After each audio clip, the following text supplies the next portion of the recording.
This program features live coverage of an African safari and may include animal kills and carcasses. Viewer discretion is advised.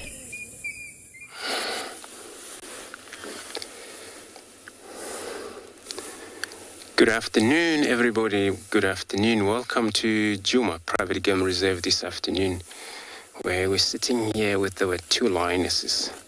I think we got them also this morning. They didn't move too far away, and they're still around. And then this is how I think they're going to be hanging around there for.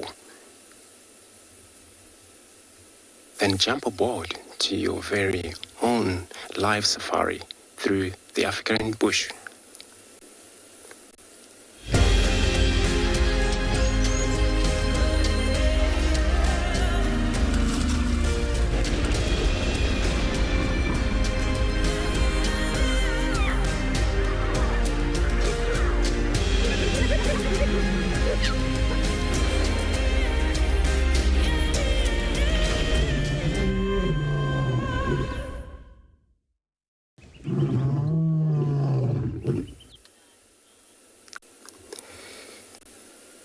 Afternoon, greeting everybody this afternoon.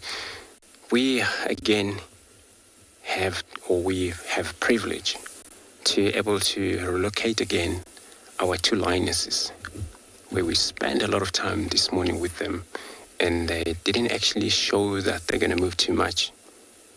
And as you can see, it's actually tall grasses where it's pretty much providing a lot of a warmth. And my name's Andrew this afternoon, and I have Morgan on camera. So we came to the spot. We thought that it's going to be a good idea to start the drive, checking around what happened to the lioness. Indeed, we found out they're here. So warmer, not much of a cloud. The temperature of today is sitting on the 23 degrees Celsius, 73 Fahrenheit.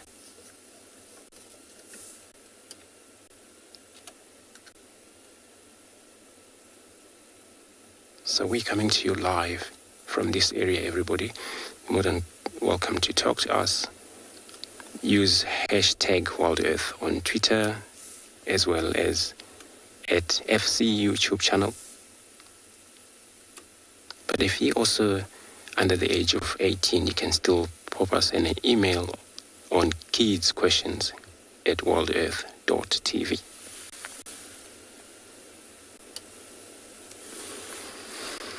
Or go register on the WildEarth website. Head over to the live safari page, and then you can submit your question there.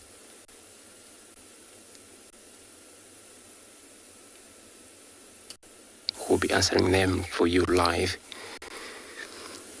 So I started to come this way, and then just to check, of course, if we'll be coming right with finding all the animals. You know, in Prideland, Mike, he will be doing some walk, and Obi in Ngala, in Tswalu, you will be looking for the buffaloes, and Trishal for the leopard. And let's quick have a look at the weather on all of our different locations.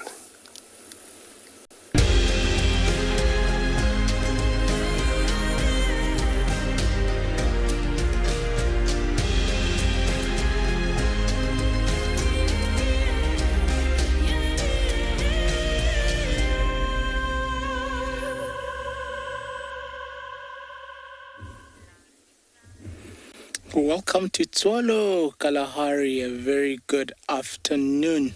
Also here at Tswalu Kalahari. There is, though, a bit of cloud cover coming slightly over us. It's not as sunny as what my colleague was just describing now, but a very African, typical African scene that we have in front of us here. Some gemsbok, some ostrich in the background there, going around. My name is Obakeng, and behind the camera there we've got Gerrit doing a very wonderful job for us. But this afternoon just welcomed us with some beauty. Look at that. Finding different species coming together like that is always nice to see. Look at that. Some ostrich there, some gemsbok there. In the far distance, I don't know if we can get it with the camera, but I'll move slightly forward just now. We also have some springbok also in the vicinity.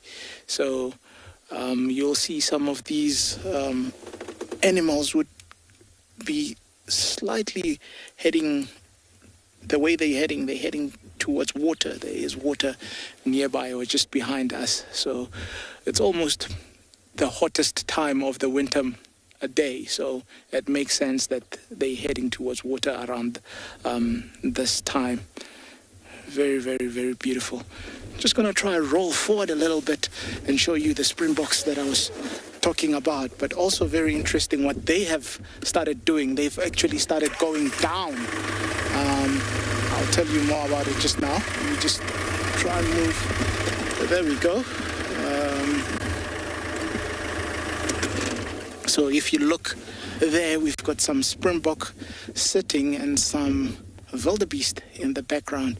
Obviously, because of a chill afternoon where there's a bit of wind coming through, they sit like that.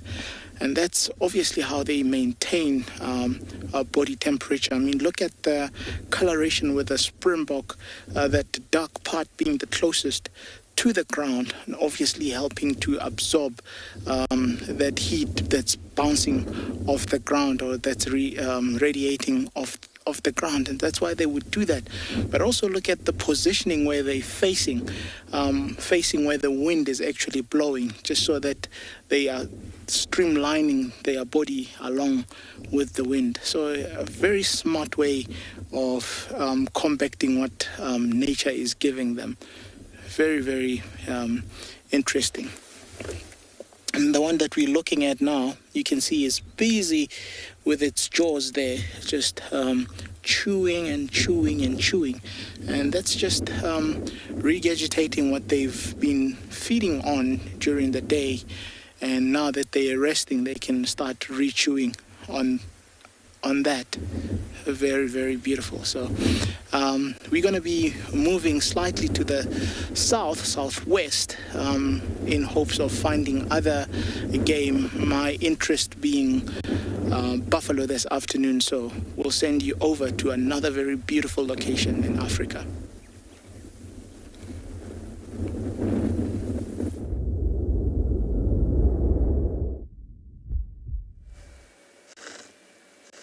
Hello everyone and good afternoon. It's so wonderful to have you all on board. My name is Trishala, as you know, and I've got Theo on camera, but I've also got another special guest with me. It's our wonderful Ticket to Dream holder, Elmarie. Hello everyone, my name is Elmarie and I'm very excited about this drive. My husband Klein onboarded for me for my birthday, and I've been watching Safari Live for over 10 years. So now to see everything in person, I'm very excited about it. I cannot wait to see what we're going to see this afternoon. And what would you like me specifically to focus on for you? I don't want to be difficult, but I would love to see a leopard. Any of our leopards, just to see them in person. And that's one thing that's very special for me, is to follow their lives, what they do, know each one. And I'm actually wondering if I'll be able to recognize them. I recognize them on screen, but I'm not in person. So we'll see about that. But well, I'll try my hardest. So we're actually going to head towards Chitwa and hope that maybe Maribs and even Tandi will be around. That would be awesome. And then any other leopards that come our way. Any other leopards will be fine too. That would be really, really cool. So we're going to head, we're already in the south. We're going to check out Twin Dams. We might spend some time there, and then we're going to head off to Chitwa. Let's go. I'm very excited to have Elmarie on board. It's very nice to have a guest on board with us, especially one that's followed the show for such a long time. Because as Elmarie said, especially being able to recognize them in person, that's a really special thing. So off we go to Twin Dams, and I'll catch you there.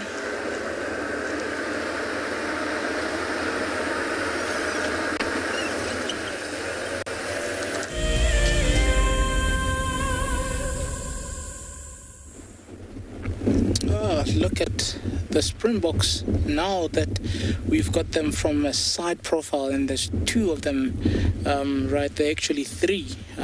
One looks like a bit of a youngster. The horns there not as well developed, but look at the chewing. I mean, almost in sync. All of them, all three of them. And that's what most antelopes would actually do when resting after foraging or after grazing at a time. They'll be collecting all that they've been grazing into one chamber, and when they sit still like that, they'll start regurgitating it, and you can almost see it come as they come back or regurgitate it, and they start chewing again and just refining all that material so that it can go into another chamber, so that it's broken further and absorbed as nutrition. And that comes very, very handy, especially now that it's a little bit cold. It will come handy to try and keep those body temperatures stable. Again, that's why they're sitting like that, just maximizing everything. Use the least energy for the most reward. That's the principle of nature. Very, very simple. If we can apply a few principles of what nature gives, a lot would be achieved in life. But obviously, that's in an ideal world, not how it happens. So I was just giving a point of reference in principles of survival and making it in life. Amazing.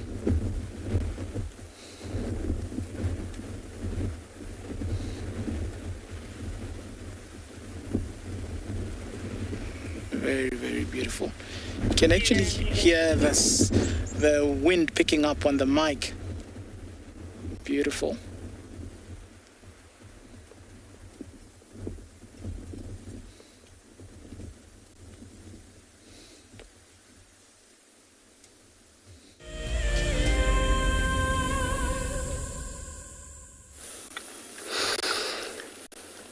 So, our two cats, they don't look like they're gonna go anywhere since they spent a lot of time into this grassland here.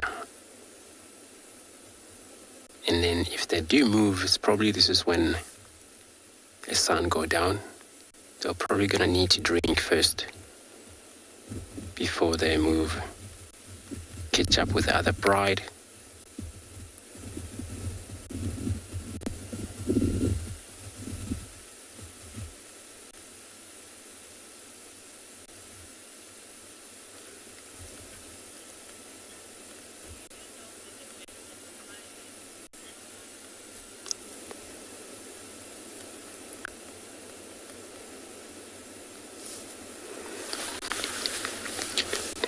Anton, are you asking that whether I know whether the bride they're around, or there was a report that they crossed into Manyeleti and the guys saw the tracks cross over to Manyeleti, but the western border of Manyeleti and the Sabi Sense there, that's where they cross, I think.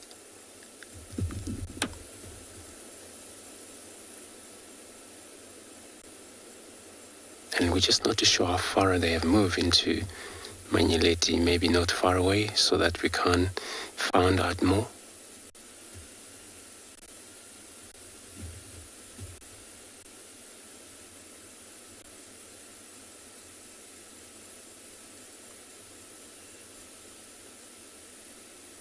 In that case, lions had a various different communication sound, where they would probably just hook up again. That is by roaring. Also, females can roar as well, but slightly different to a male, which then the male, he would double that audio frequency.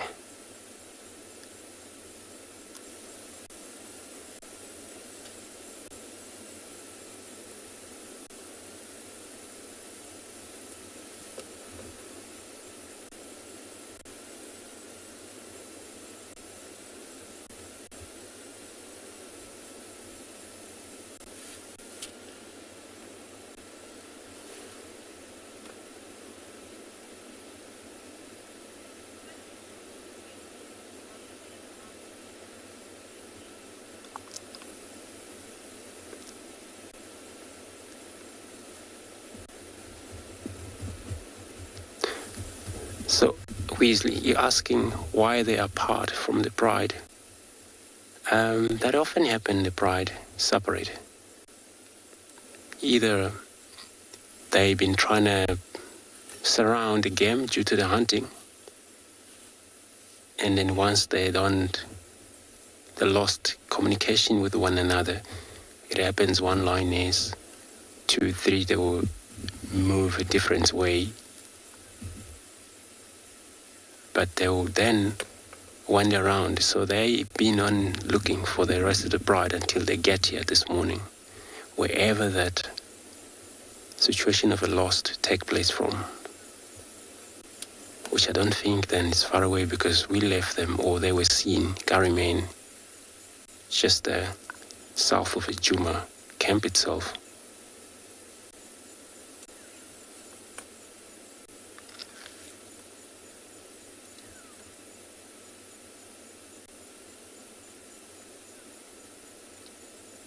And sometimes communication in pride. Some days would be so kindly respond to the call, some they wouldn't just mind, they just carry on, move. And that's how the separation sometimes take place from them.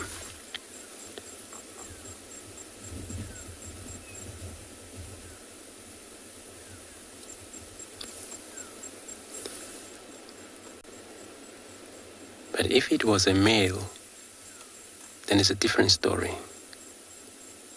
Because males sometimes they sleep for long, and sometimes they let the pride move you far away. And for them, by the time they're trying to keep up with them, and they all just disappear far away. Eventually, you would be left, even though you know where they are, but then you'll be not close to them anyway.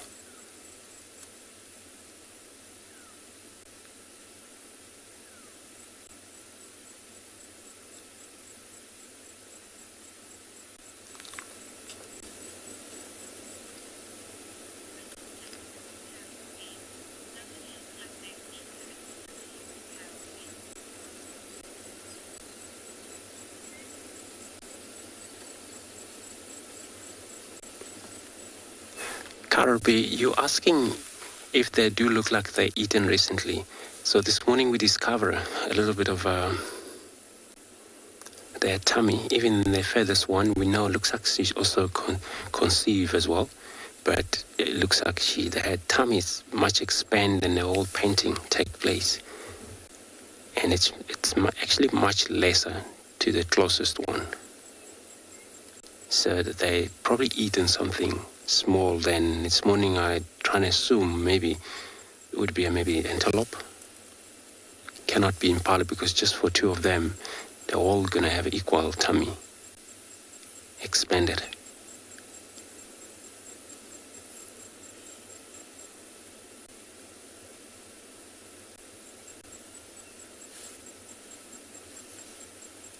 So they're probably eaten something small.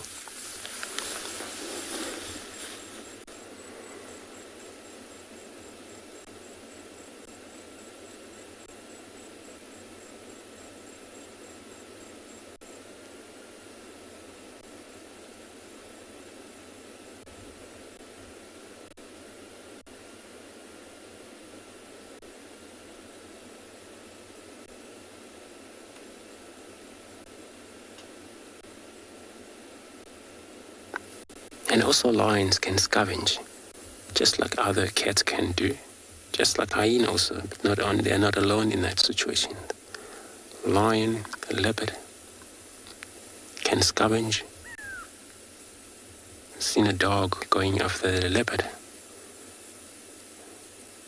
Good enough, leopard can climb trees and left the whole prey down. If it ever happened, the prey was on the floor.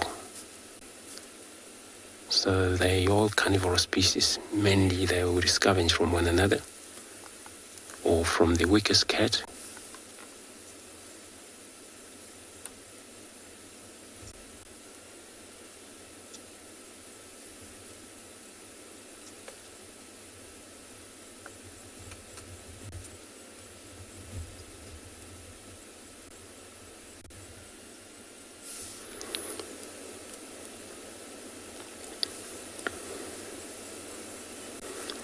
so interesting just to look at their ear there twitching, both of them doing that. Almost cats that would twitch their ears as well, just to try to scare the flies away. I'm going to stay put here.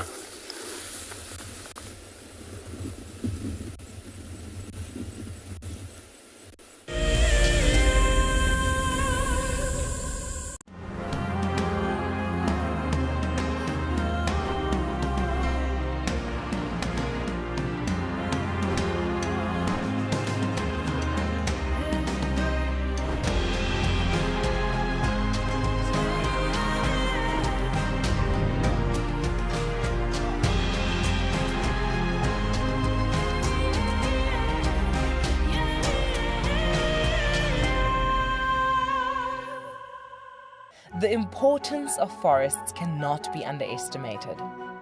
Over 1 billion people live in and around forests, depending on them for fuel, food, medicine, and building materials. The Wildlife and Environment Society of South Africa, WESA, is the national implementer for a program called LEAF. The LEAF program makes use of indigenous forests grown on school properties to teach pupils about biodiversity.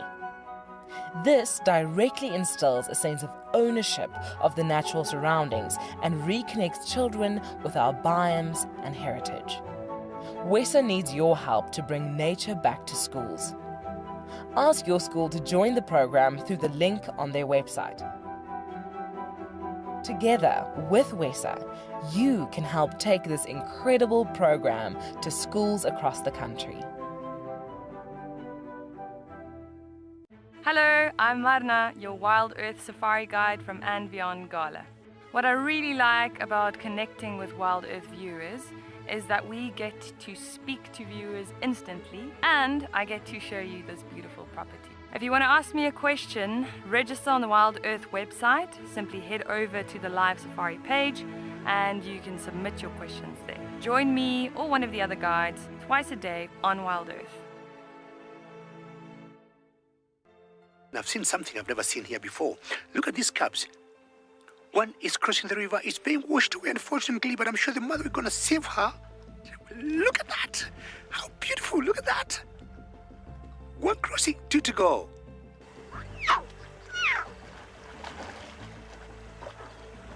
How cool is this? Expect the unexpected here on WildEarth daily.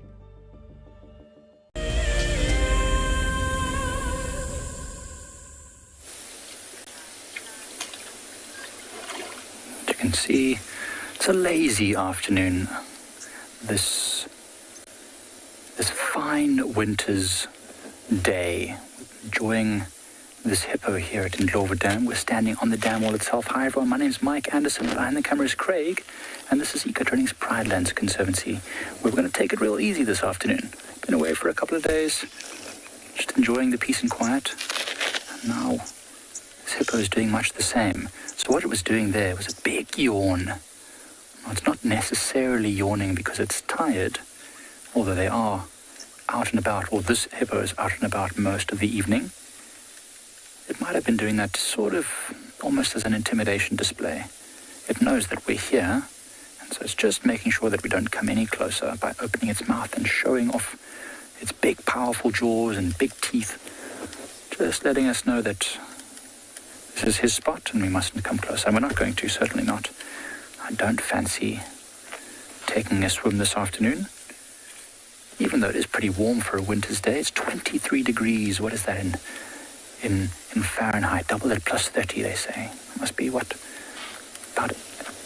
70, 80, 70, 70, just over 70 degrees Fahrenheit, 75. We saw some elephants in the distance earlier. Hopefully they'll also come down and have a drink.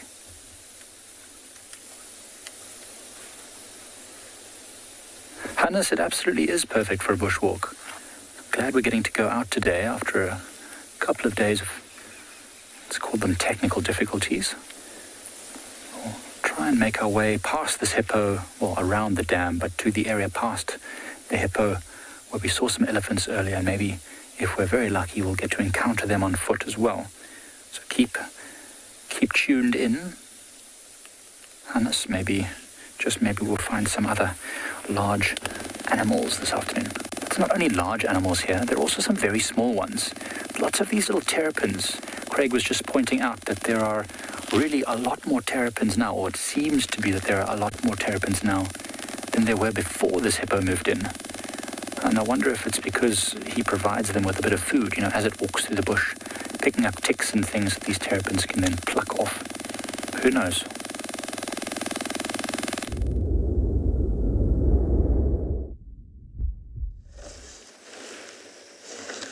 Well, speaking of terrapins, Mike, I've also got a whole lot of terrapins here. We're still at Twin Dams. Haven't made our way to Chitwa just yet, and it's because we saw some nice kudu, and they looked a little bit alert, so we spent some time watching them. But it seems that they're happily in the Mawati now, chomping away on the great vegetation in those areas. Here at the dam, we've got, like I said, lots of terrapins moving around.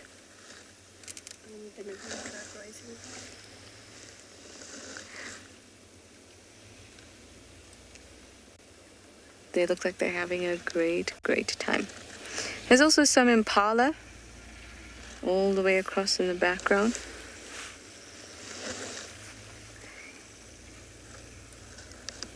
But nobody's coming down to drink just yet.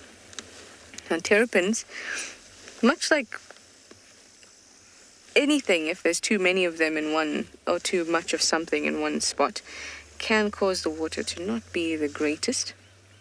That's because they can house all sorts of not so pleasant things like salmonella on their shells. And that's why you should be very careful when you're handling terrapins, or what's sometimes just advertised as turtles in pet stores, etc. Because their shells can harbor those kinds of things. And so in areas like this, obviously there's a sort of a range that any animal can tolerate, and so far this doesn't seem to be detrimental to any animal. But I see a lot of terrapins here. If I had to count them, I'd say 1, 2, 3, 4, 5, 6, 7, 8, 9, 10, 11, at least 12, like in the strip that's closest to us, in the southern part of the dam.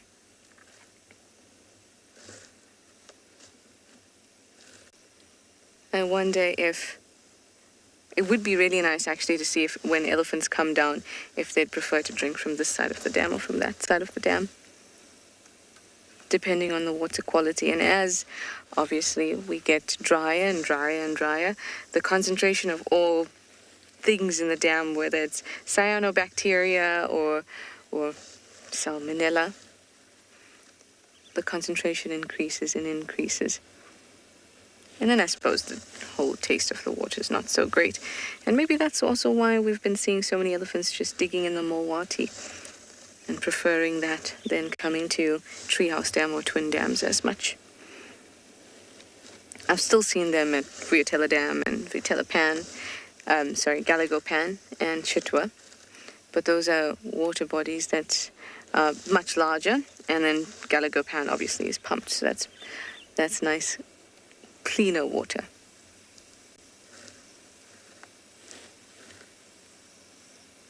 But it's very quiet, can you tell? Apart from my voice. Hi, Nancy. Thank you so much for your question. You'd like to know if terrapins are omnivores? Yep, they are. So they'll take a bit of this, a bit of that, and they'll even scavenge. As you would have seen, actually, with the impala carcass there at Vuyatela Dam.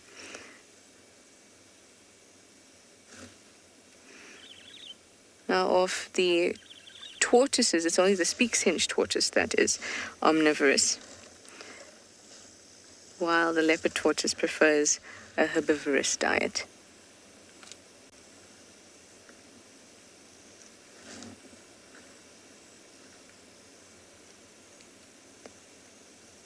But still, a terrapin doesn't go along the banks hunting frogs and fish and things like that. It just picks up little invertebrates as it moves along, as well as vegetation that's in the dam. So I wouldn't call them active hunters.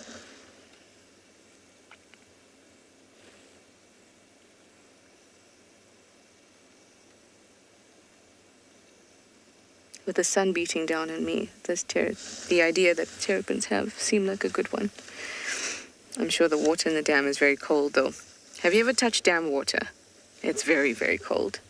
I feel it's even colder than, like, the ocean water. Anyway, let us wrap up here and then go over to Chitwa and see what's happening at that dam. I'm sure there'll be a lot more. We'll have hippos and crocodiles and all those things. Hi, Jessica. You'd like to know how big do terrapins grow and for how long do they live? They're not as long-lived as tortoises.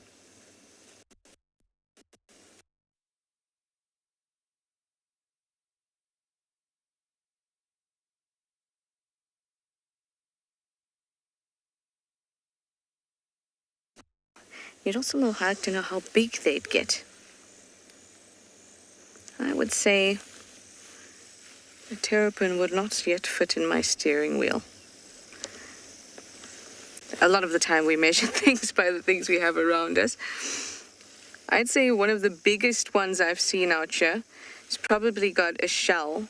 If we took a ruler and put it across the shell, about 20 centimeters, 25 centimeters in diameter.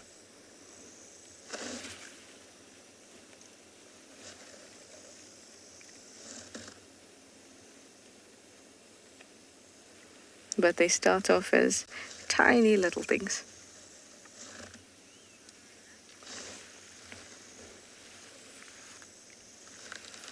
So off we go now to Chitwa Dam to discover what's over on that side. We're going to send you over to Andrew. He's still with these sleepy lions.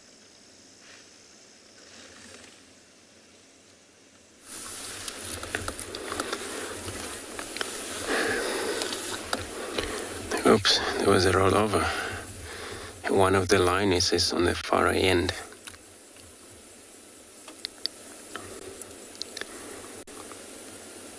So that was a rollover there with that lionesses on the far end.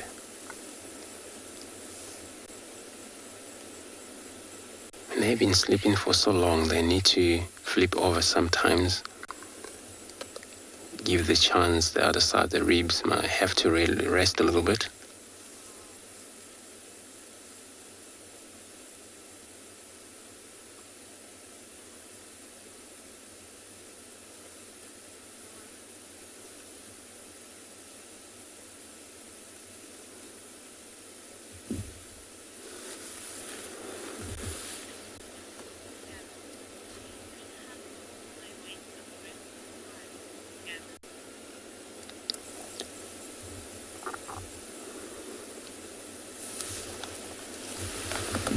So, Gavin, you're asking if these two would hunt or they would wait for the pride.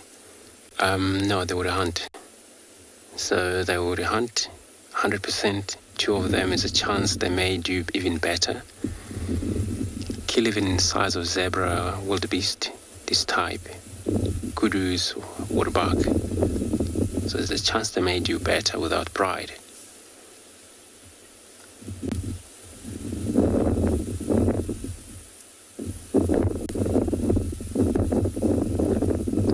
They are the females. Female push very well in hunting, so they do good.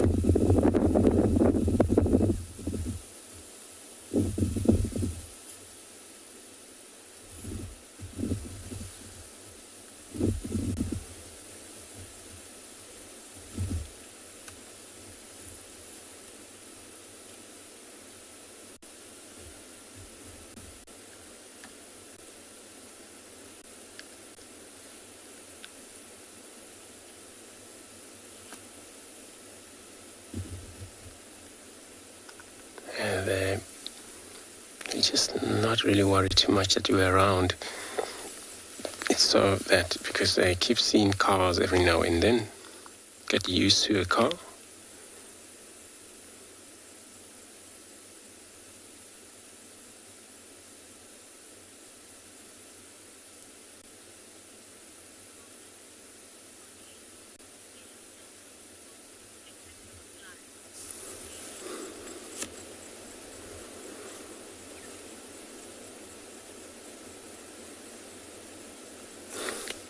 So, Colleen, you commenting saying that they look so comfortable, except for the fly bothering them.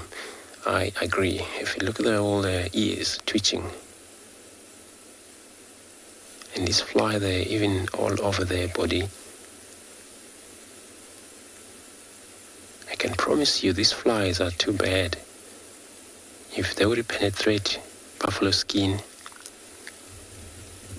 or rhino skin, why not a lion skin? So they're very strong.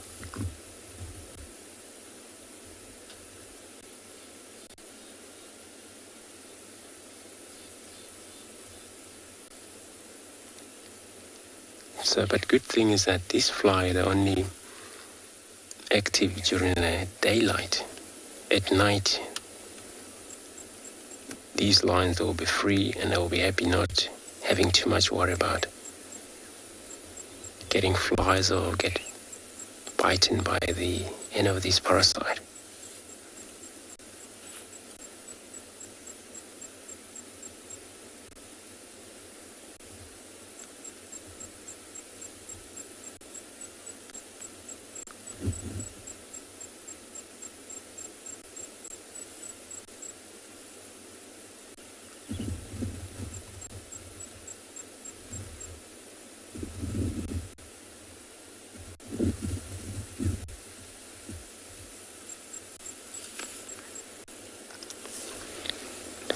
So I'm gonna leave them for now. I know they're here, but we're probably gonna come back to them to see how they're gonna be moving around while we're here. And then now we're gonna look for something else.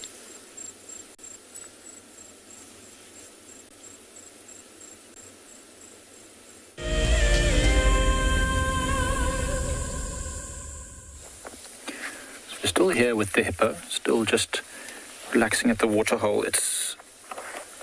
If anything, the day is getting even better. The wind has died down.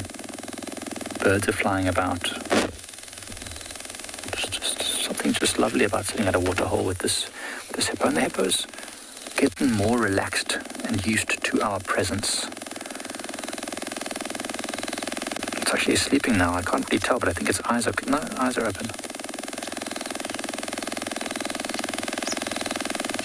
There's not too much shade for this hippo at the water. Not that it needs the shade right now with the winter sun not being too strong, but normally in the very hot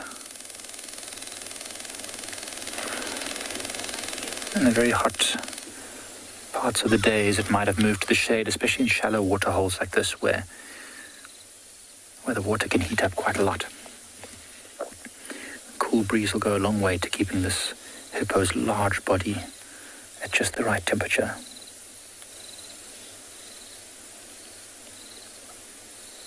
You heard an elephant crack a branch a bit earlier, so after this we'll head towards that elephant and see what we can find.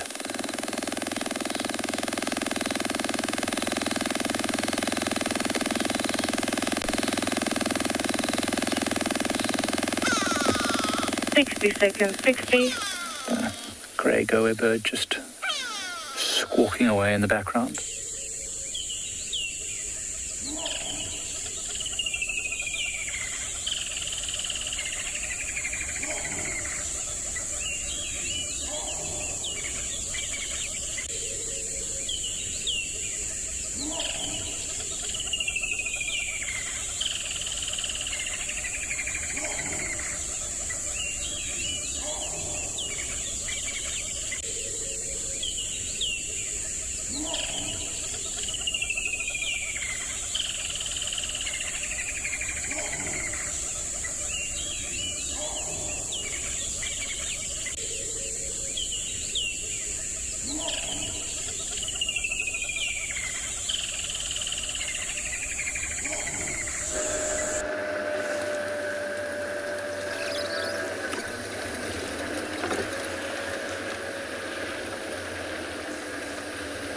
Copy that.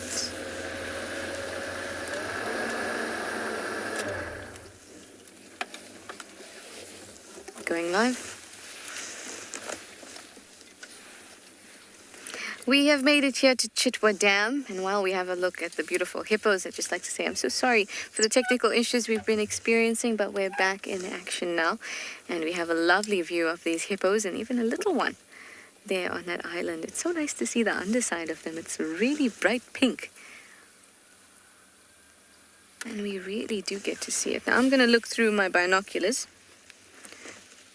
to have a look at how cute this little one is there.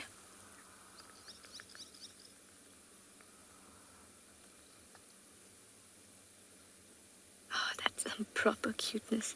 Unfortunately, it looks like Mum there has a bit of luck from a bird that's flown over her head, obviously. I hope she had her eye closed when that came cascading from the sky.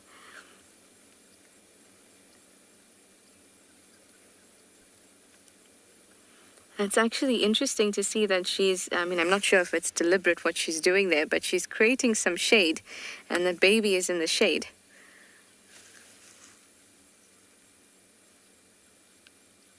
But like I said, I'm not sure if it's something that she's deliberately doing. Perhaps it's not something she's deliberately doing, but something the baby is deliberately doing, stepping into that shade.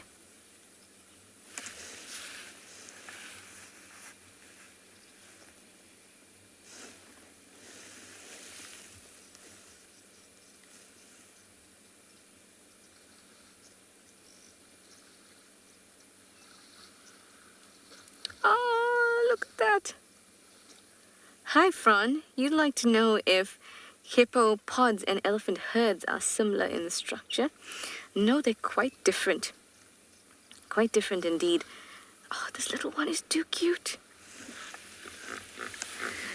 You'll find that an elephant herd is matriarchal. So there is it's led by a female, and her offspring, her sisters,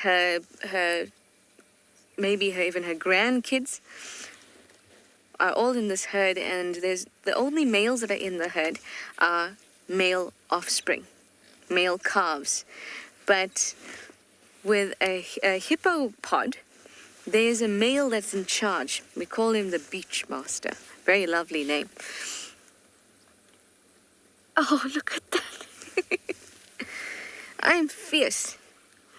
So the beach master is in charge of the pod in a harem sense. So a harem means that it's one male who has collected a number of females, mates with all those females, and then their offspring is part of that pod. So it's really very, very different social structures for both of those animals, despite the fact that you may think, well, they're both very large, so they should be similar.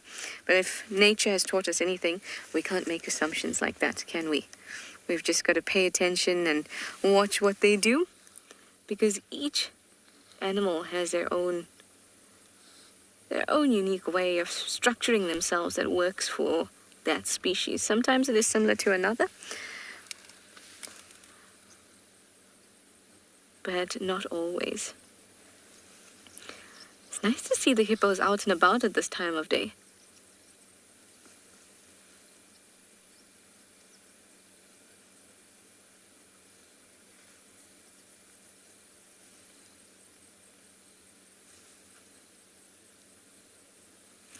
That little one was really the cutest, opening up its little mouth and kind of giving a display.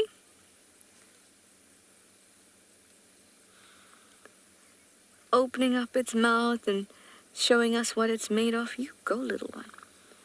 Ooh. Okay, we're going to pop up into the dam wall and hope that Marips is on the other side. We're going to send you over to Andrew. He's found something very big.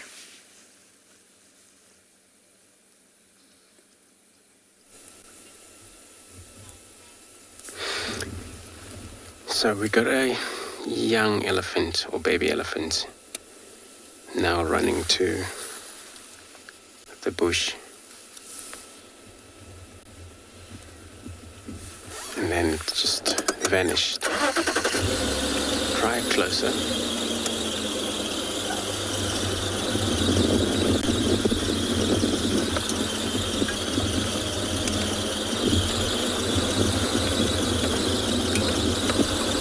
got to be more of them along the road.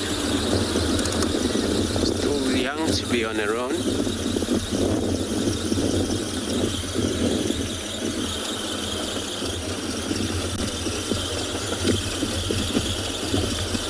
Got another one here.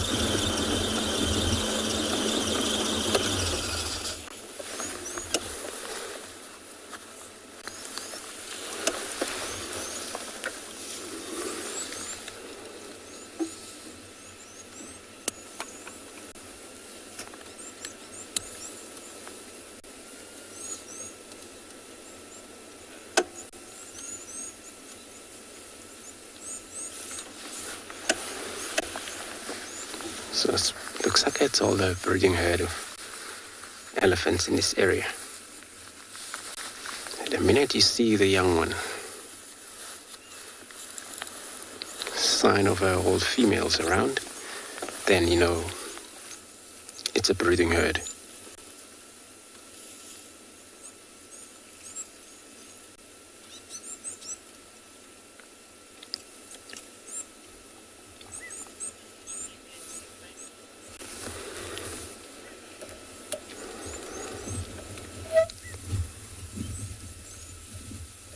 So elephants, they spend a lot of time standing feed. And they have a very much less time to rest.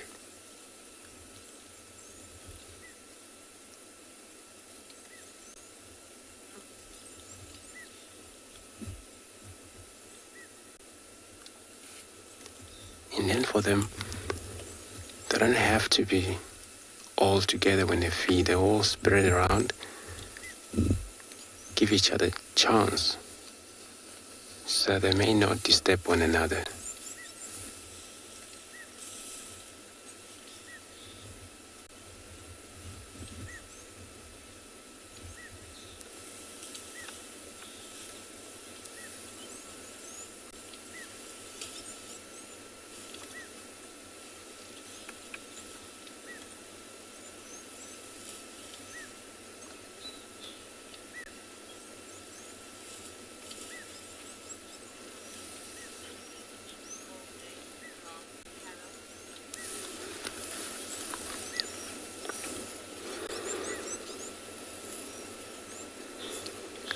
More of them, I think they will come to join that one.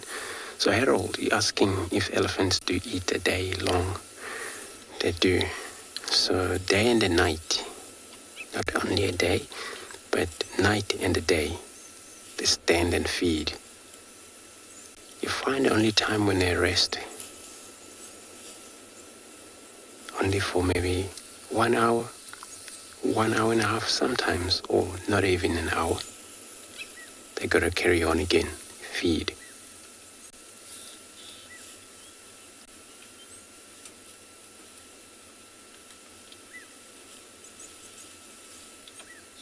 And now are 2 of them. So these are 2 younger male. As you can see how greeting one another. It's a way of identifying one another.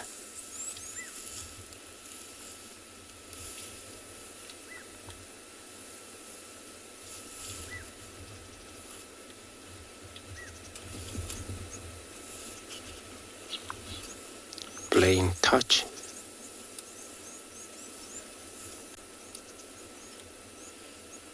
You can see how dirty they are. They love pouring sand on them.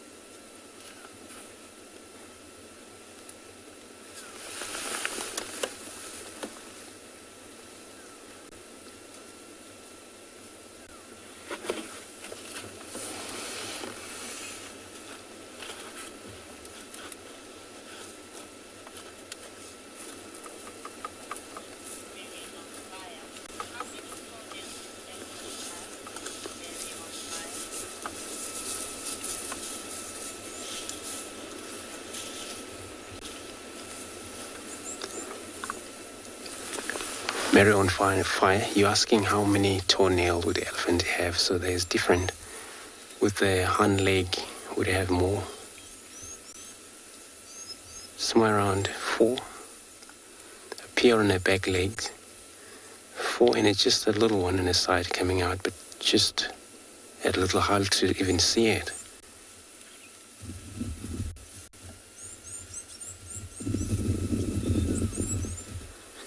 So they now heading probably Gary Dam there. We're gonna try follow them.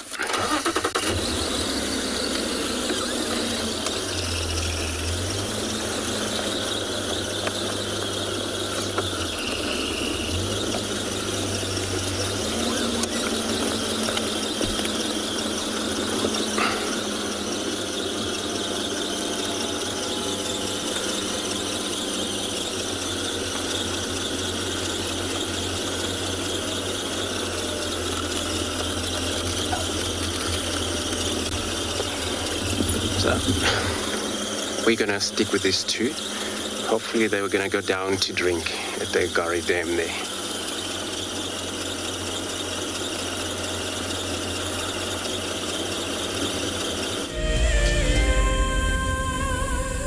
The annual Safari Guide of the Year competition aims to create awareness for those men and women who dedicate their lives to tourism and wildlife. This year's event will be held at Marataba, a breathtaking privately managed section of the Marakele National Park in South Africa's Limpopo province. In celebration of this, WildEarth and Marataba Luxury Lodges are offering all explorers a chance to win a 3-night stay at Marataba Safari Lodge for you and a friend. In addition to a spectacular land-based safari, Marataba Luxury Lodges offer an opportunity for guests to cruise peacefully along the Matlabas River, watching the animals as they drink and wallow. The lodge offers you a chance to lie by the pool or enjoy a spa treatment, and one night could be spent sleeping out under the stars in a luxurious treehouse. Sign up to be a WildEarth explorer before the 30th of June, and it could be you heading off on a long-awaited getaway. WildEarth Explorers. It's in your nature. Hi everybody, I'm Tiana, I'm from Johannesburg, and I am one of WildEarth's biggest fans. Been watching for 4 years, DG here from the Ozarks. It's been 4 years for me and I'm not leaving anytime soon. It's given me a time away from the hassles of the city, and it's given me a connection to a place that has stolen my heart, which is Africa. Last year we lost our son, and now we're just watching WildEarth. Love to all you guys. You are reminding us of the role that we play in nature conservation, each and every one of us. You have reconnected myself to a dream that I had as a child to get involved in nature conservation, and for that I'm really grateful for as well. Thank you, thank you, thank you.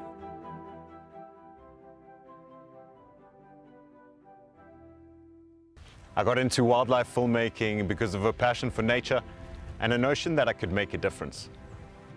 Helping others fall in love with nature brings meaning to what I do. It's also a lot of fun. A couple of times per week we receive some very heartfelt messages from viewers telling us about how WildEarth has made a difference in their life, whether it's helped them through a difficult period or simply helped them to reconnect with nature. I think that's why we do what we do.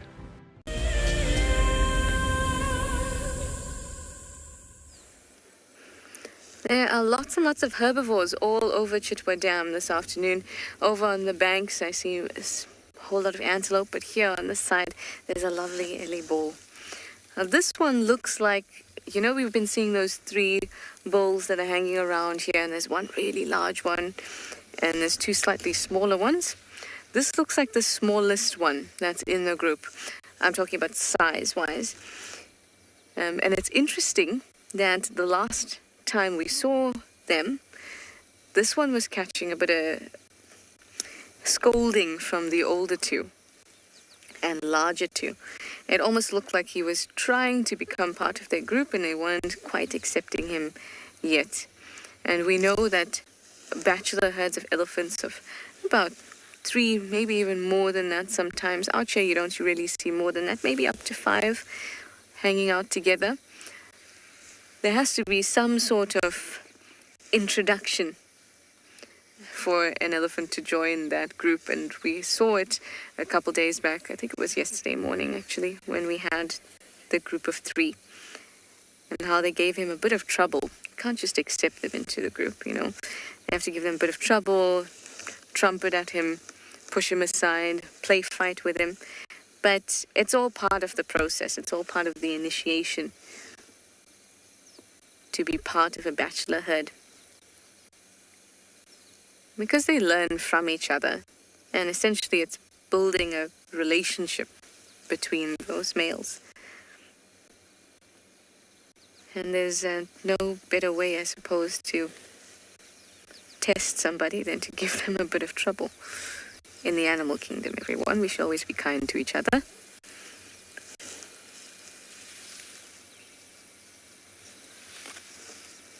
He's feeding right outside the lodge.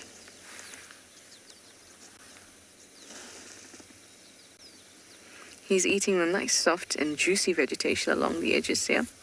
But it seems that Andrew's elephants have made it to the dam, so you might see them have a bit of a drink.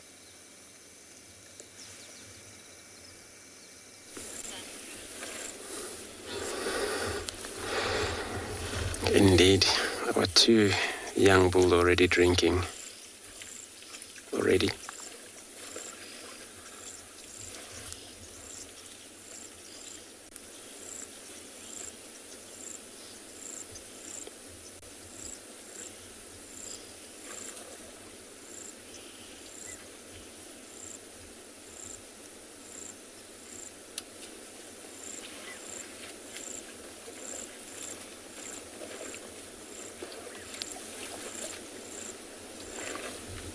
It's blowing the water. It's all about getting it all dirty away. Suck only the fresh water.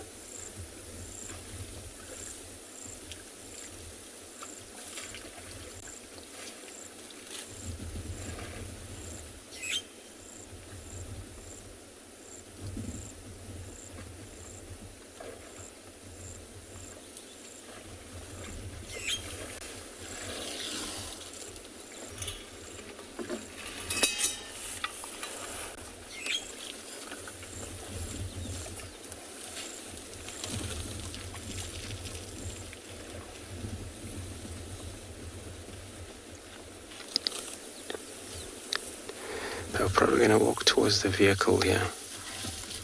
So also on that, the question about their toes, I was actually mistaken the Indian elephant.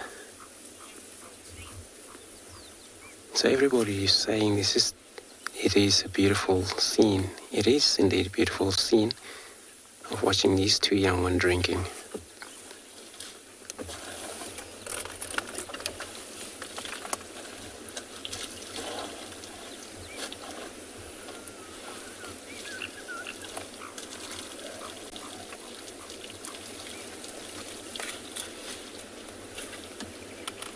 So I was getting back into the toenail they have. There was a mistaking the Indian elephant. This one truly have a 5 on their 4 legs, 4 on their back legs. That's correct that. There's more of them on my left-hand side where we cannot actually take everybody into. And there's only 1 cow that's already came into that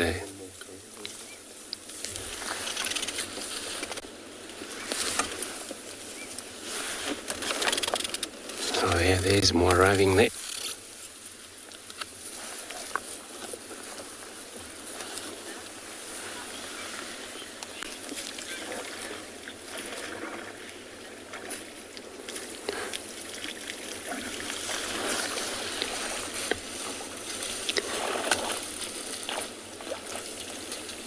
Lisa, you're asking if is that true that elephants are afraid of mice, or it's just maybe a joke or things.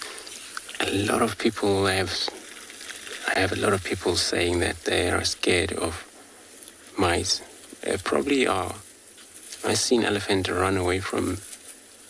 We were all of us sitting watching them, and then it was a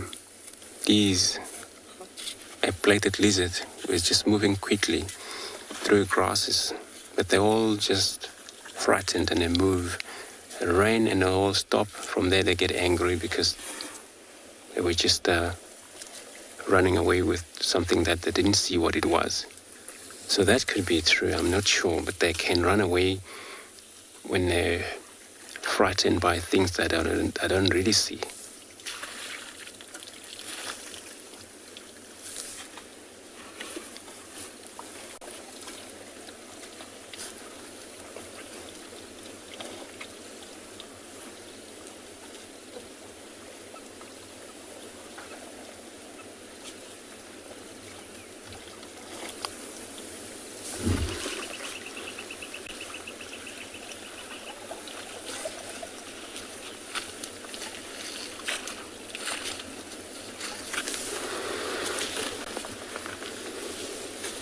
Elephants love water.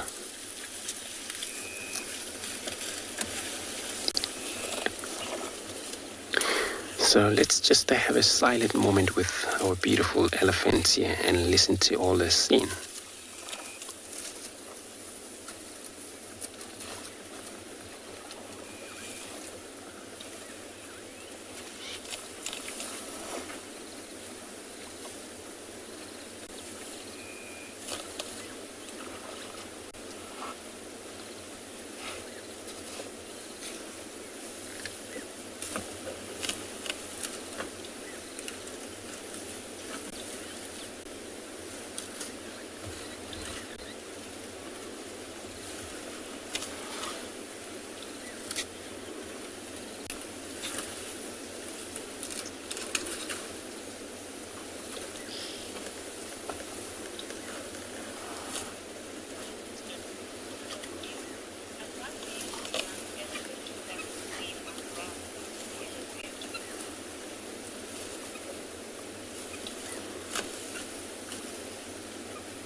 View, you're asking at what age do young elephant start to eat on grass?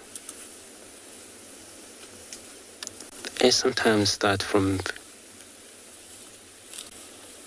age of 4 up to 6 months. And they started to feed on a very soft materials.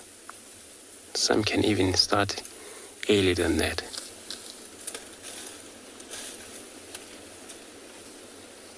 So by the time they're a year old, they already knew how to practice their trunk very well.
Some baboons up in the distance. So Lily asking if the elephants would swim this time of the year. They can swim, but less than what you see them swim during a hot summer. But yeah, they can still do.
So it looks like most of them already drink, but there is more hasn't. So I'm going to take another moment here.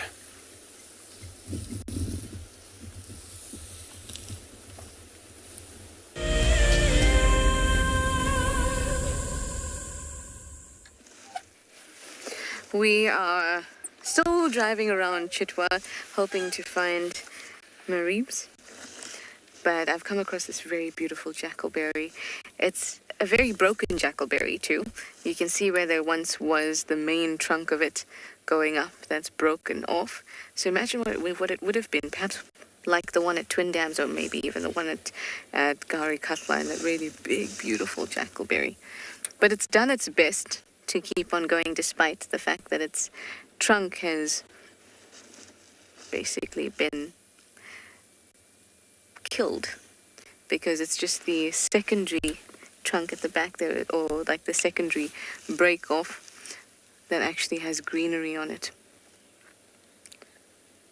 Jackalberries are one of my favorite trees. I would say second favorite after torchwood.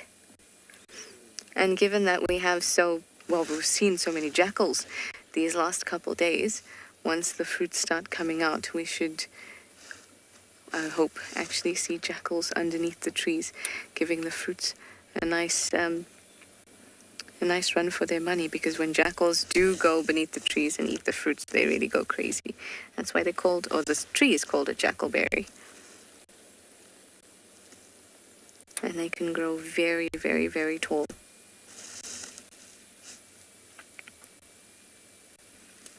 I'm hoping to find the side-striped jackal. That's my friend this evening again. But we also have those two black-backed jackals that are hanging around on quarantine. That'd also be nice to see, and also to show Marie. But for now, no jackals under our jackalberry. So we're going to keep on going.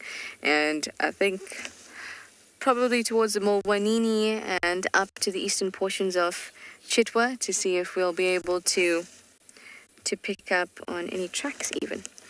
Maybe even Kuchava that we got lucky with the other day. Maybe she'll come through as well, especially now that the air is starting to get a little bit cooler.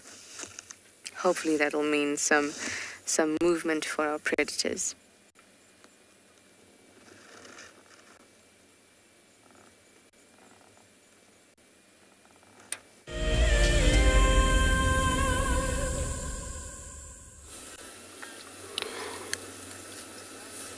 So it's one of the female that she hasn't actually made her way down to drink. What I've seen was quite a few of them in a thicket behind a bush, where they haven't come down to drink.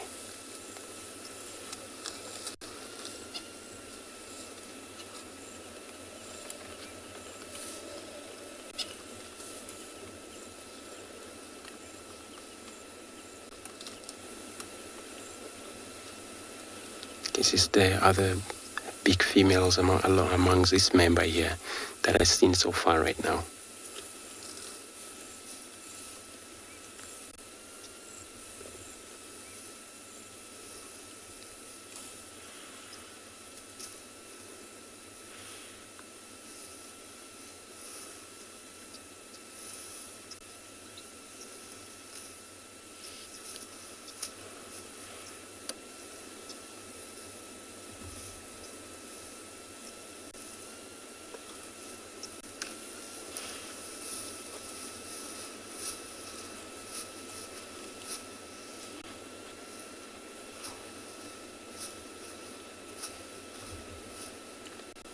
Always an ideal.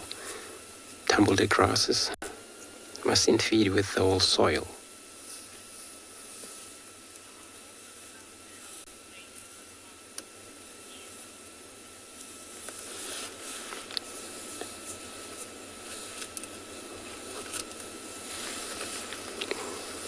So Ian, you're asking if do all the cows help raising their young one?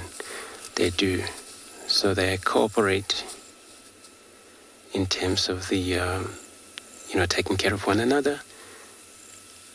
It's the same, applies the same when maybe one female don't make it on their life and they leave behind young one behind, and the old member, they're going to take care of that young one, raise it up, treat the young one as their own, and that's how it works with the elephant, but also with the lions as well in a pride. It's the same thing. As long as there's a one lactating, and then we're able to allow the other babies to feed or drink.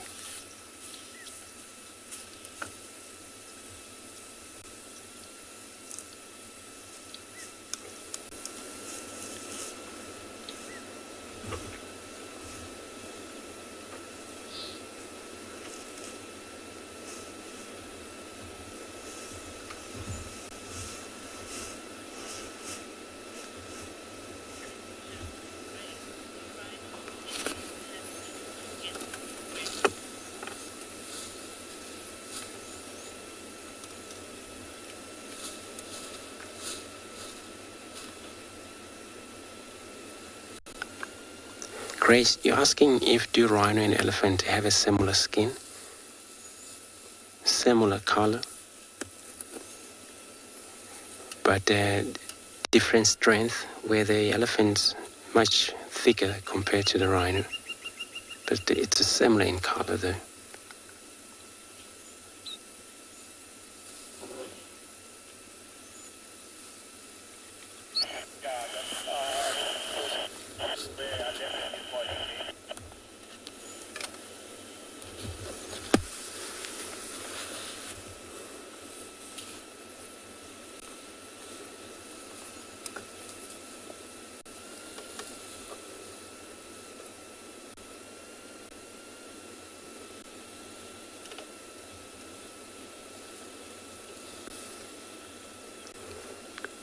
I'm not sure what the plan of that female, because the way to get into the dam, other way she's going, or behind us.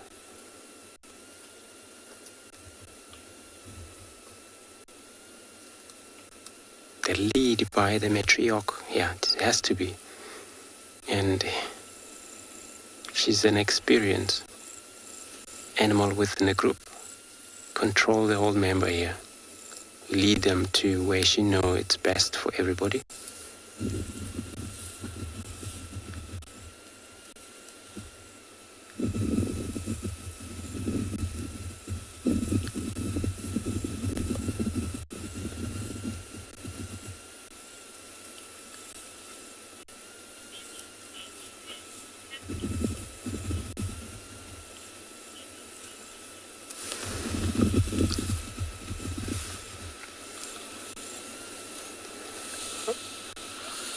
I didn't get that question there about the tusk.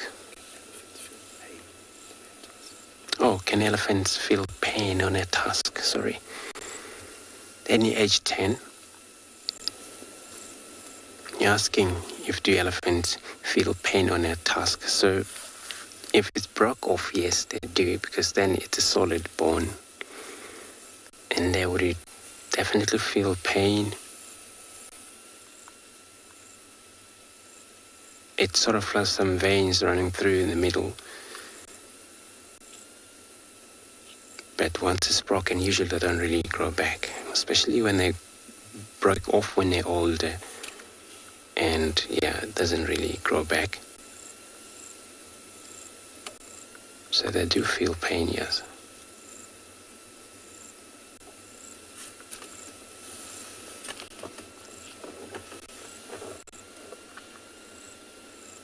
And also it would be less pain if it's broke off right in the end of the sharpened needle there. Then maybe it's less, but then if it broke in the middle, then yes. Or where it connect to the flesh, of course, that's going to be very serious pain that the animal will feel.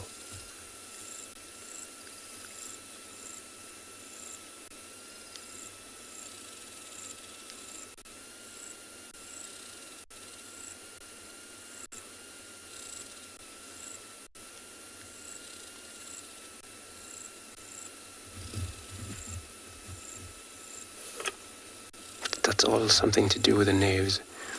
Running all of it, supporting the whole length of this tusks to be able to grow up very long. So I'm not sure if they're gonna drink, but I'm gonna go and turn around for one more time to see what their plan is.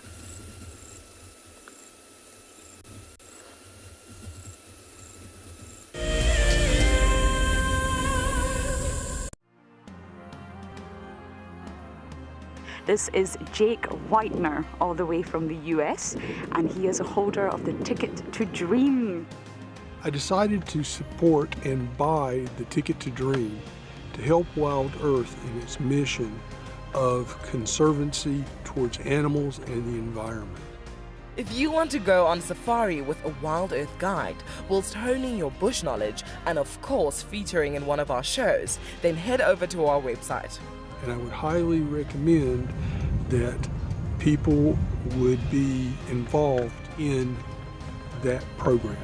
Sign up to be a WildEarth explorer and you could be making your first ever on-screen appearance. Ever since I was able to get the Ticket to Dream, I've been looking forward to coming on this drive. It is an absolutely fabulous experience and it's great. For many years, WildEarth has taken viewers from around the world to the Mara Triangle, a place of majestic beauty and abundant wildlife. But it wasn't always like this. Before 2001, it was infested with poachers. Illegal harvesting and hunting was rife. Now the situation couldn't be more different. The hard work and dedication of the Mara Conservancy has revolutionized this magical land. But now, the loss of revenue from tourism has created a grave crisis. The Mara Conservancy needs help if they are to continue protecting the reserve and supporting the local communities whose livelihood depend on its survival.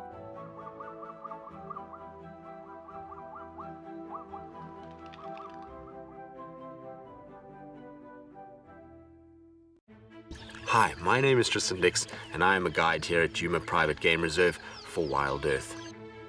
We love connecting you to the African bush, and we always look forward to all of your questions. If you want to ask a question on WildEarth, you'll need to register on the website. Once registered, go to our live safari page and submit a question below the live feed. Catch up with me on WildEarth.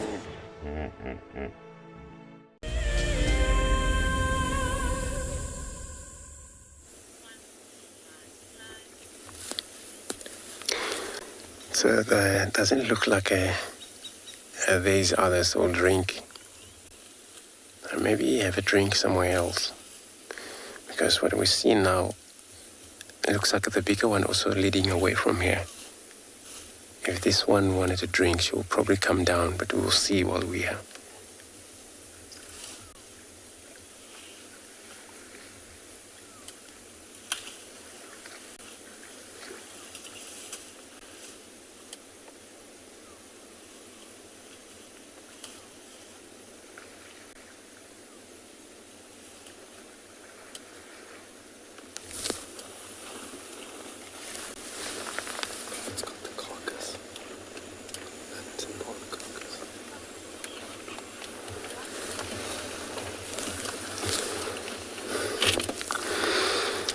Teddy, you saying that watching elephant is so relaxing indeed, but sorry about that. Now we're going to take everybody to the young hippo, which what it's doing there, it's feeding, it was a carcass floating in this watering hole, and that young hippo is busy trying to, probably feeding on it, I'm not sure.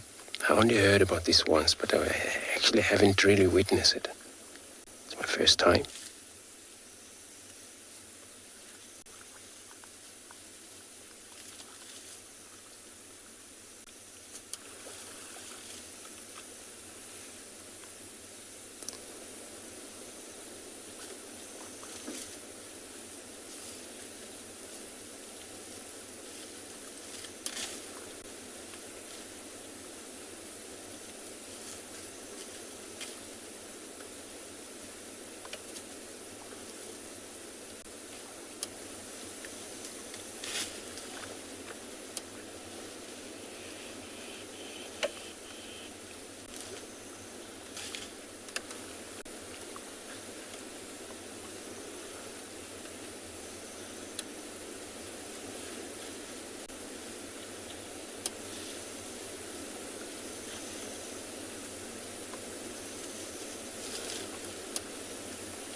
Paul, you asking that is it eating a net or is it playing a net?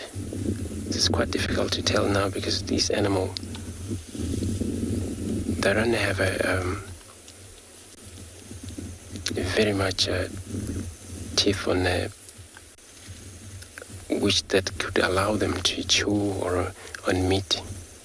So they would rather do that, but I'm not sure if this is the way of feeding it on it or it's just playing in it. But anyway, would it be very much smelly because it's been here for plenty of time, this carcass. Or maybe it's eating in it.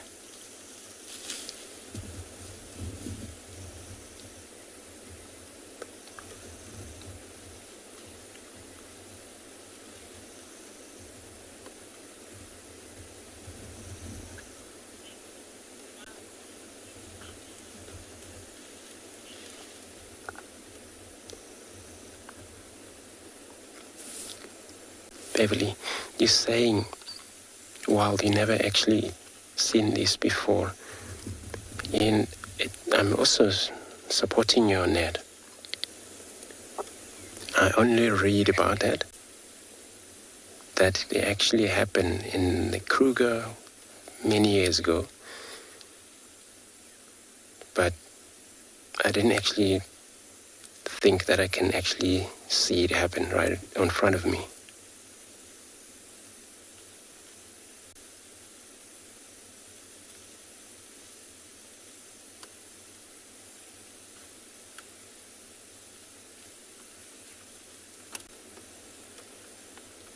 But some guides probably have experience of this before.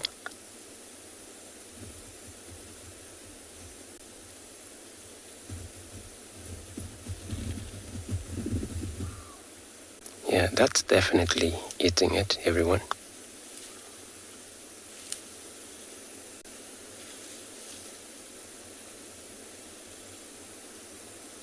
Hippo doesn't actually have incisors, teeth, like cats have, and they have molars.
Playing very hard to get because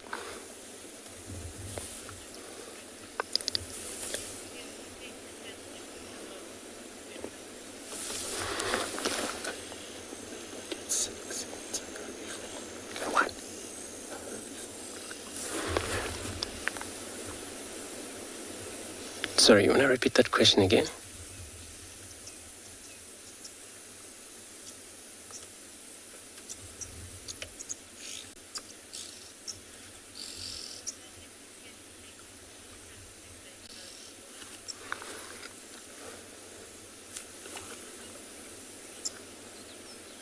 Frederick, you're asking if the hippo would ever get sick since it's a herbivore.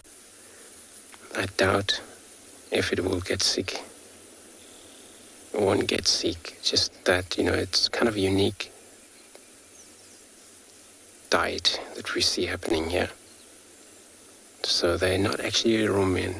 They don't ruminate. That would be cause a problem by regurgitate. The chunk won't be able to come out, just like a little round balls of card that has to go travel through their mouth again to be rechewed. But yeah, it won't get sick though.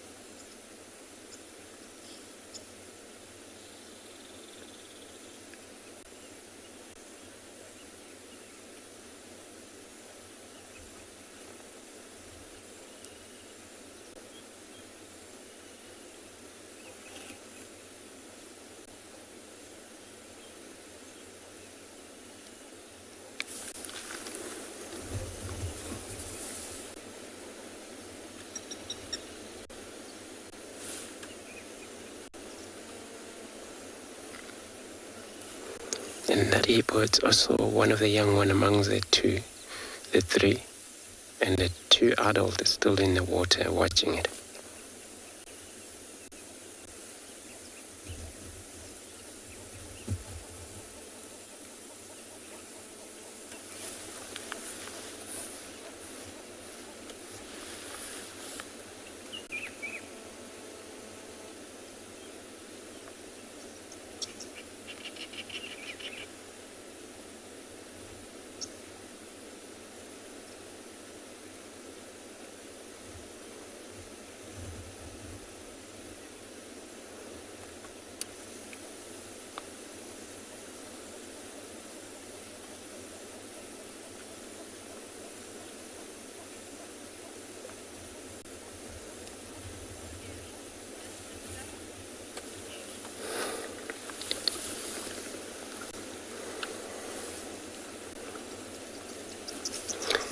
Kerry, you're saying this is really fascinating.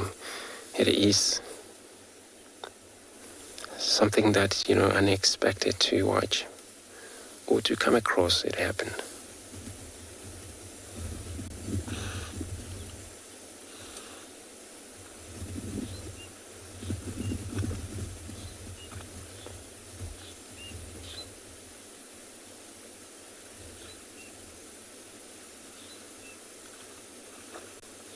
And this carcass has been here for a while now. And they still had a meat in it. As you can see, a whole hoof when that hippo is trying to pick it up, you can still see little legs in it. Probably took so much longer to get rot completely, and it will take long.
asking if the hippo would kill another animal in order to eat it.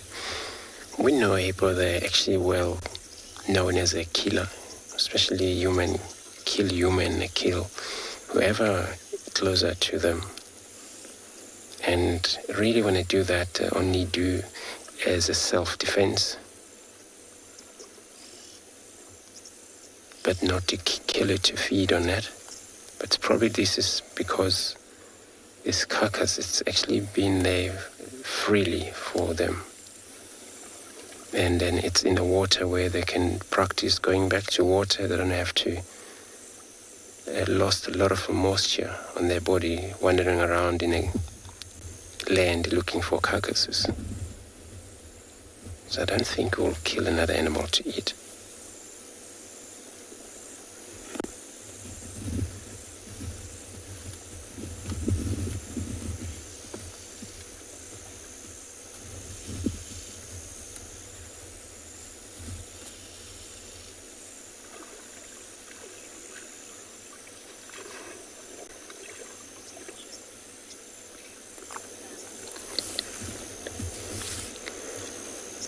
So I'm going to stay here. I'm going to be sending you across to a tree. She's at the dam.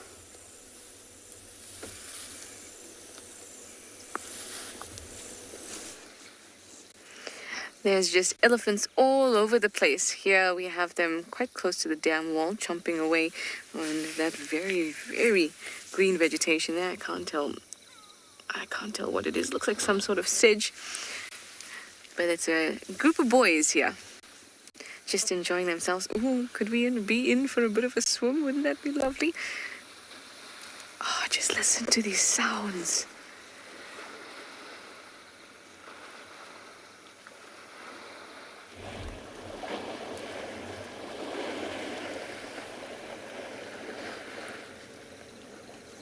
So beautiful. In fact, the elephants are all around the dam at the moment. On this side, on the eastern end, on the northern end, all over the place.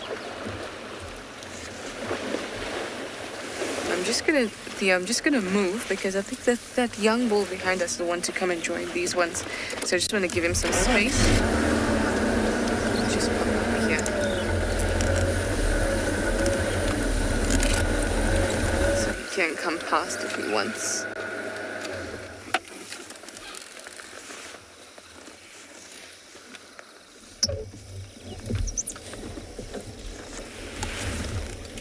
He's still a long way away, but I don't want to move when he's actually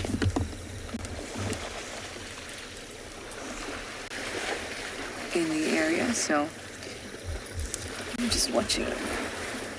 Yeah, it'll take him a while to come through, but I think he wants to get here. But here we have this actually a nice range of ages here.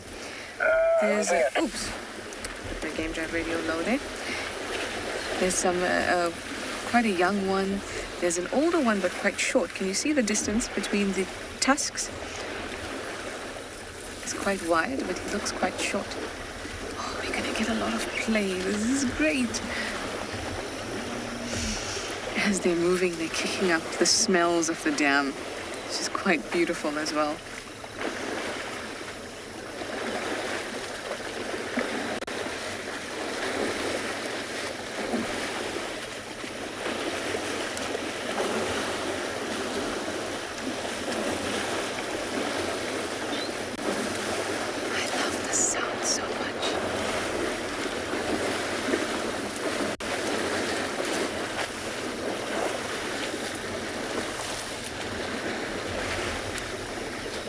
Look at their foreheads. You can see it's quite rounded.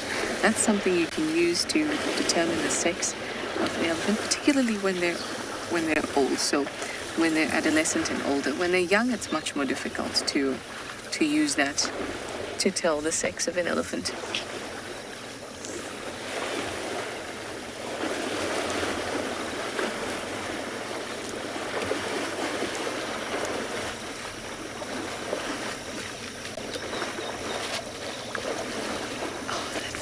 Must be so tasty and nice and juicy. Oh, we've got a lot of root in there too.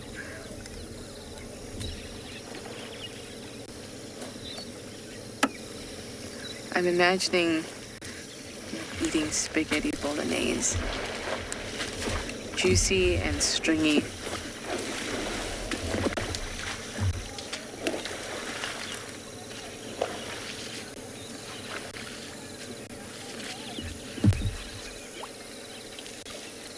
They're all out of the water.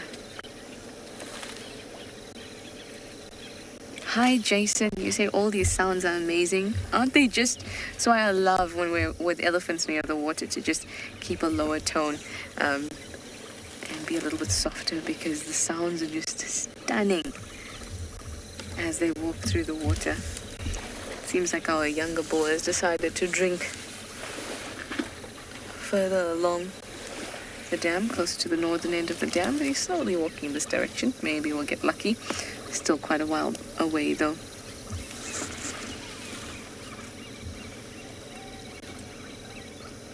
Now this is the time when I'm expecting some Mareeb's movement. And so I keep looking down the other side of the dam wall.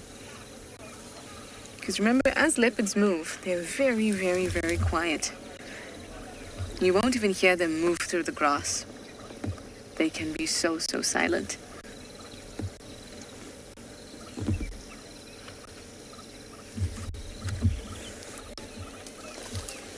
So I've got to keep turning around all the time to just make sure I don't miss any opportunity of Mareeb's walking and walking into the thicket, and then we won't be able to follow him or track him with our eyes at least.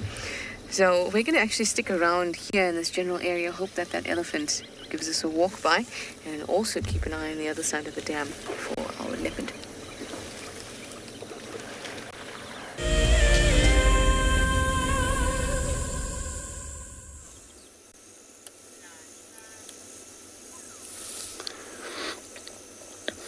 So now it's all a young hippo has given up on that carcass.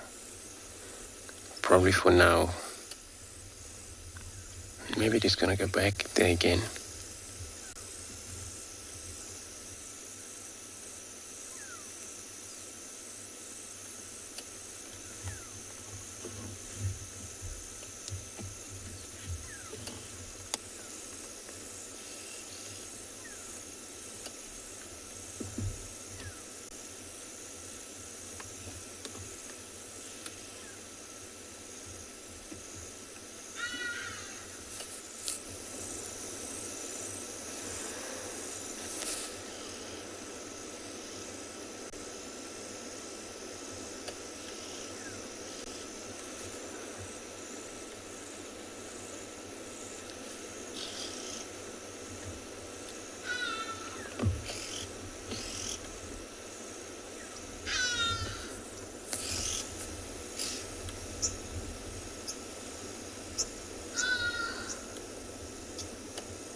Just settle down.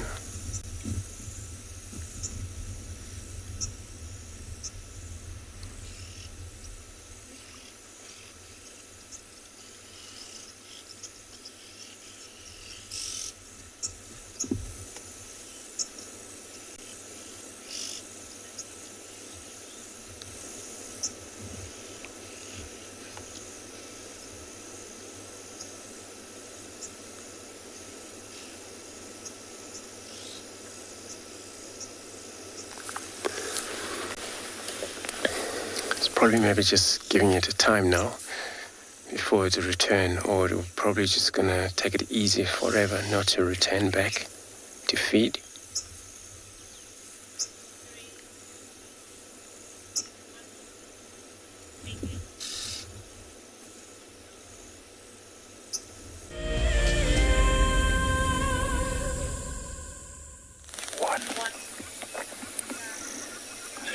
We're back at the dam. We did a bit of a loop. Arrived back just in time. We bumped into these elephants on our way out. Unfortunately, it wasn't a good position for us, so we had to keep moving. They've come calmly down to the water now. Their encounter with us has left them not at all disturbed. They're busy having a nice mud wallow. They've had a drink already, another mud wallowing. The hippo's very relaxed. We're actually sitting down now, right at the water's edge. There's a bit of a log next to us that gives us a slight bit of shelter. Makes animals feel a little bit more comfortable if you're sort of behind stuff watching them, or if they feel like they're behind stuff.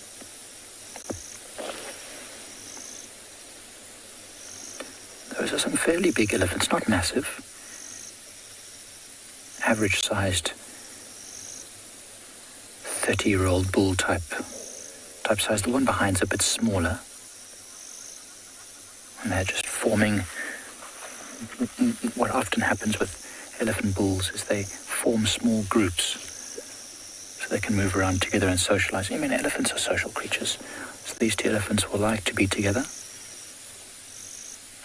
except if one of them goes into must, which is that heightened state of aggression that they get when they're looking for mating opportunities. Then it'll be less likely to see them together,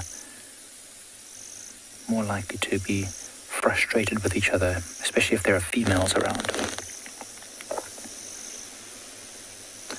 Watch that elephant in the mud there. Uses its foot just to stir up a little bit of the mud, push up a little bit of a pile, then uses its trunk to scoop it up and throw it on different parts of its body.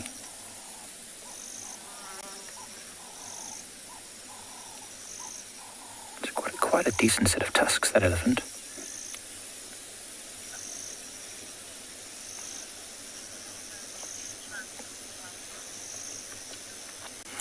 Oh, Jerome, elephants could do that. They could keep water in their trunk, not forever, because it's just like if you suck water up into a straw. You kind of have to hold your thumb there or your tongue or something to stop the water from leaking out. Same with an elephant's trunk. They have to use muscles to keep the water up in there by blocking their nasal passage, basically, the back of their throat. And so they wouldn't hold it in there for long, just maybe 1 or 2 steps as they spray it into their mouth by then breathing out through the nose, pushing that water into their mouth. I've never heard of an elephant walking around with a trunk full of water for hours and hours for a sip when it was thirsty. I have heard of something, though, which is quite interesting, Jerome. It has been recorded that elephants sometimes reach into a pouch in their throat, which can fill up with liquid when they're in extreme stress, and then they can actually take some of this liquid out and spray it on themselves to cool down. But it's not a very common thing. They really have to be living in a very dry area for that to happen. Well, we're going to send you over to Andrew, who's also at a waterhole. Let's see what he's got.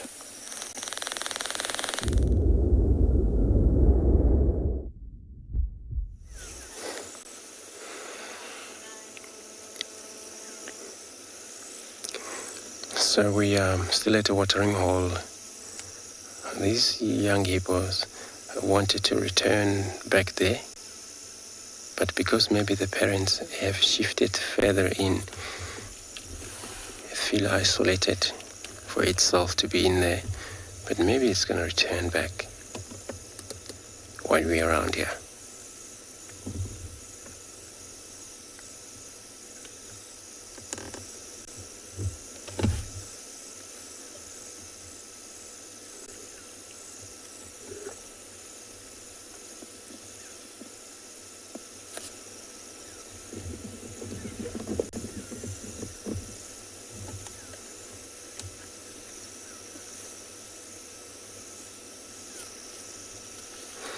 And that carcass has been here a while now.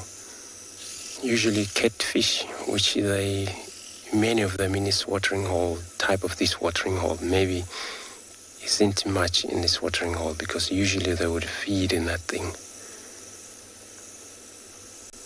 And there will be only skin left.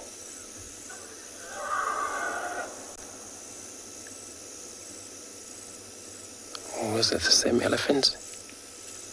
Audio?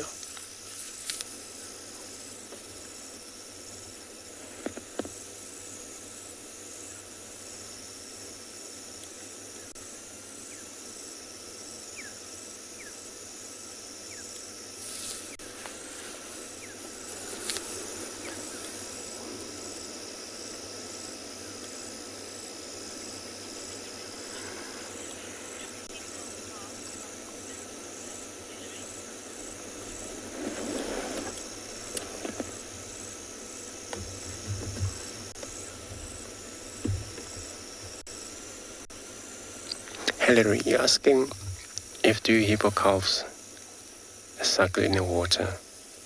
Since they spend a lot of time in the water, it's ideal. But when they're out of the water the whole night, they probably drink out there as well.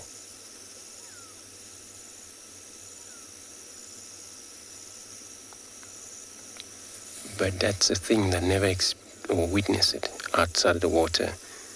They always drink when they're inside the water. But because when they're out for many hours at night, they probably also let the young ones settle back there.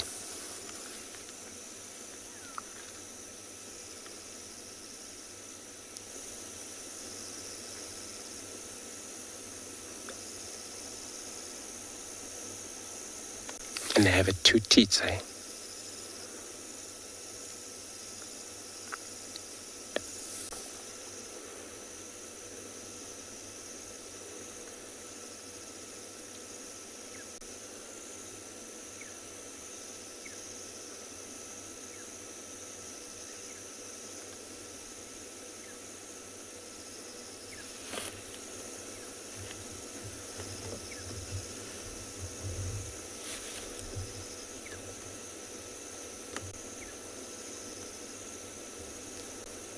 It's probably trying to return back to the carcass.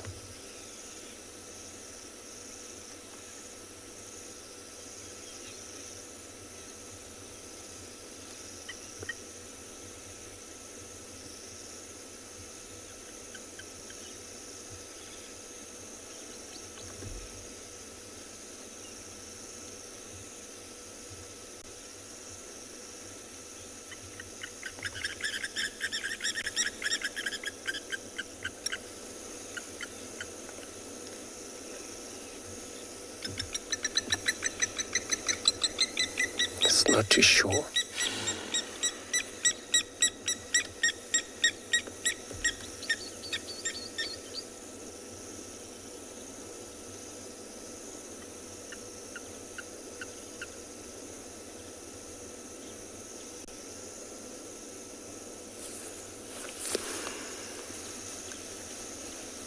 Now to return back to their parents.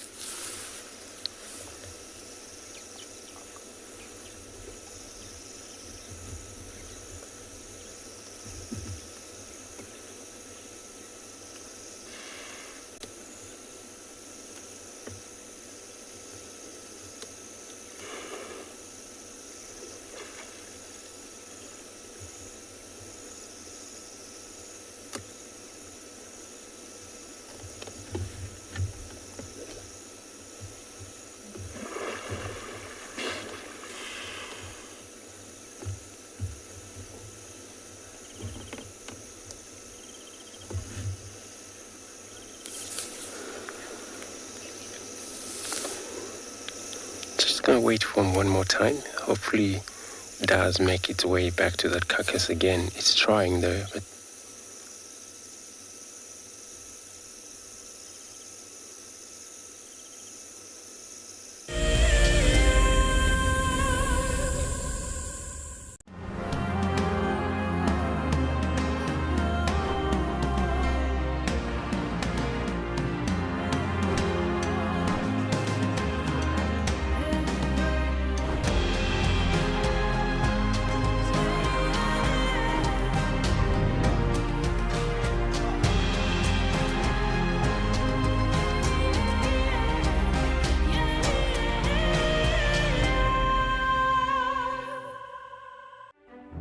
Across southern and East Africa, the Endangered Wildlife Trust works tirelessly to save species, protect critical habitats, and benefit people.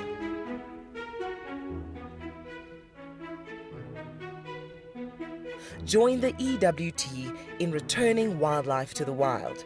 Go to ewt.org.za to find out more and follow our socials to see how you can get involved. Protecting forever, together.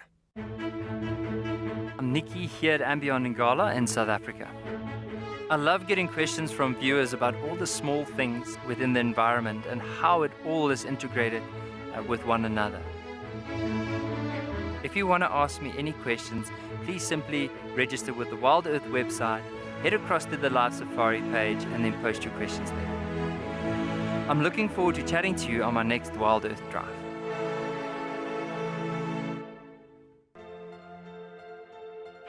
There we go, first sighting of the baby meerkat. Oh my goodness.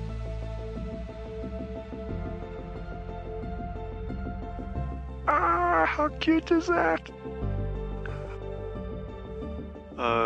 Look, hear no evil, see no evil, do no evil. There they go. Tune into WildEarth every single day. It's in your nature. Delivering 6 hours of HD wildlife content live every day is no small feat. It's a massive team effort, and we all rely on one another.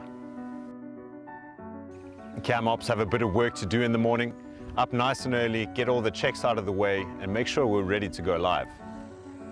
Helping others fall in love with nature brings meaning to what I do. It's also a lot of fun.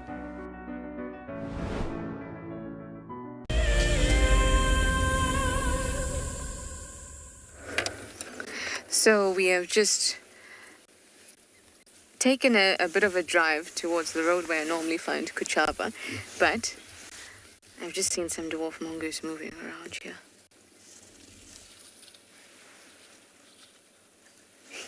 I can hear them. Off they go.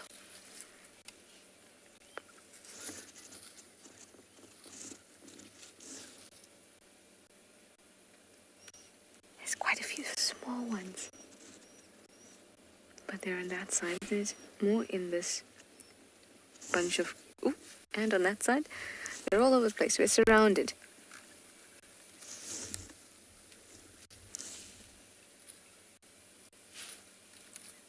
I love when you can hear them close by, but you can't see them. You can just hear them in the grass.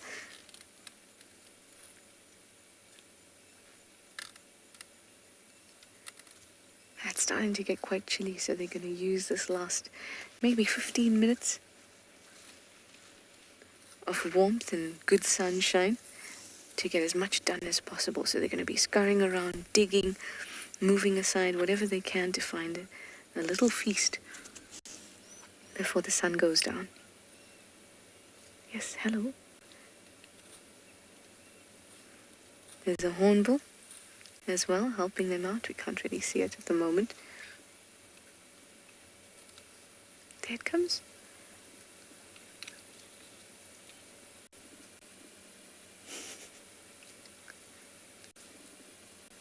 It's a male. You can see the black on the bottom mandible, the bottom beak. Oh, that's so sweet. That was an elephant, everyone.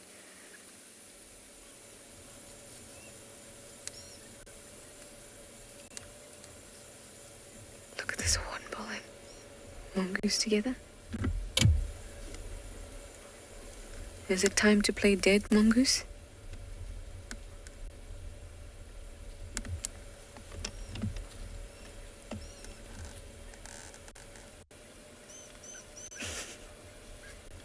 Off it goes. Now, you know they have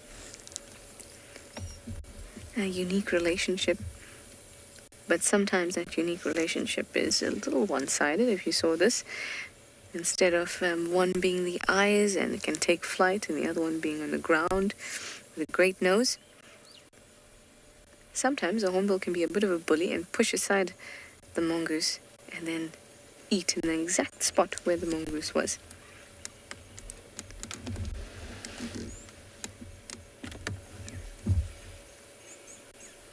But out here it's not called being a bully, it's called being resourceful.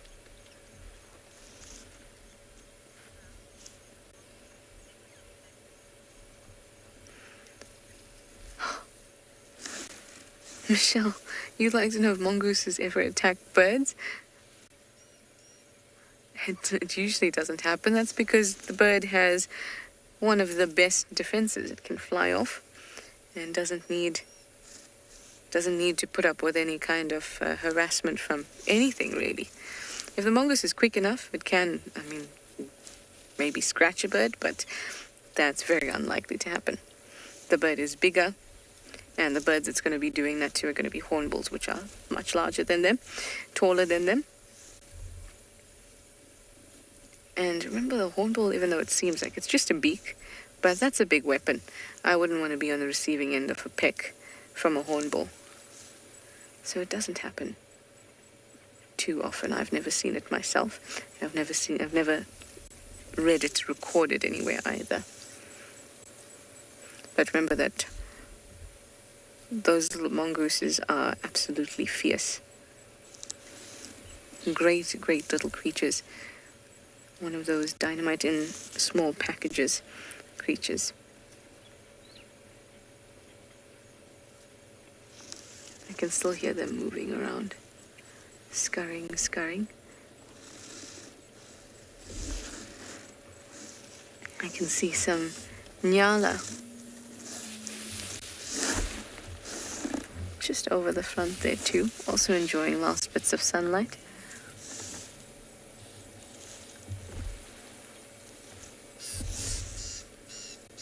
I can hear cisticolas,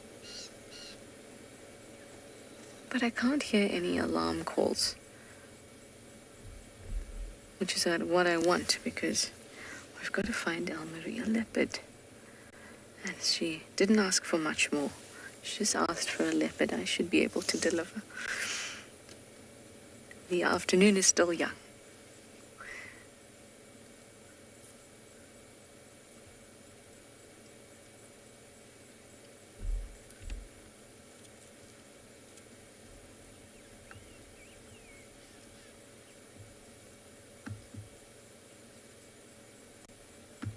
As they move off into the thicket, we'll continue to move too.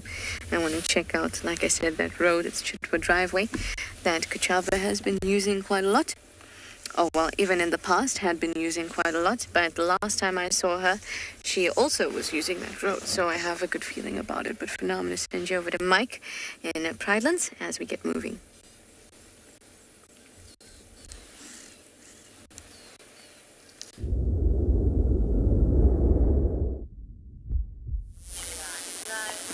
Oh, we don't have to look very far at all. These animals just keep coming down to the waterhole.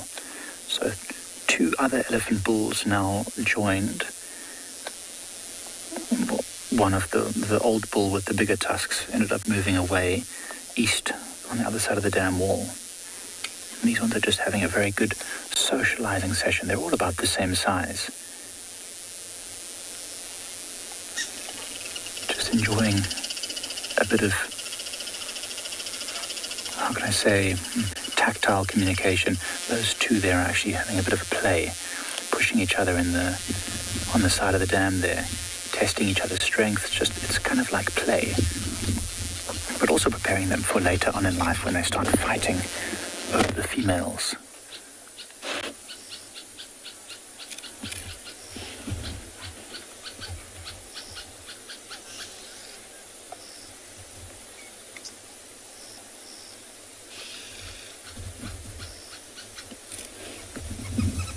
They're very aware around us of different sounds and smells.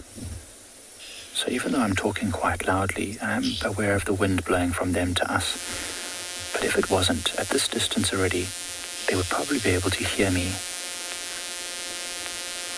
And they would certainly be able to smell us. They've got an incredibly acute sense of smell. That's probably their most potent scent. Most potent sense.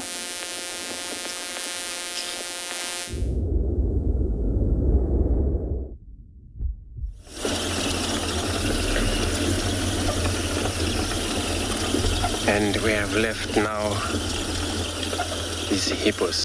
So I'm planning to return back to the lines to see if they are still there, the same place. It's a good time now where they may get to move if we still find them there, same place.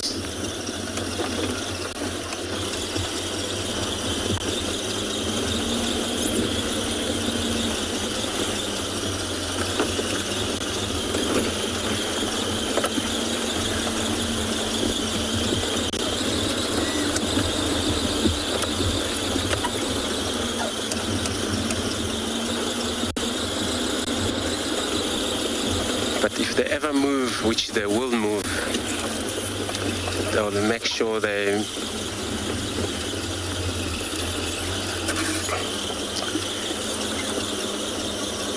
will probably gonna make sure when they move they keep up with the, maybe trying to find the pride, which they, according to what I heard, they're in Manyeleti.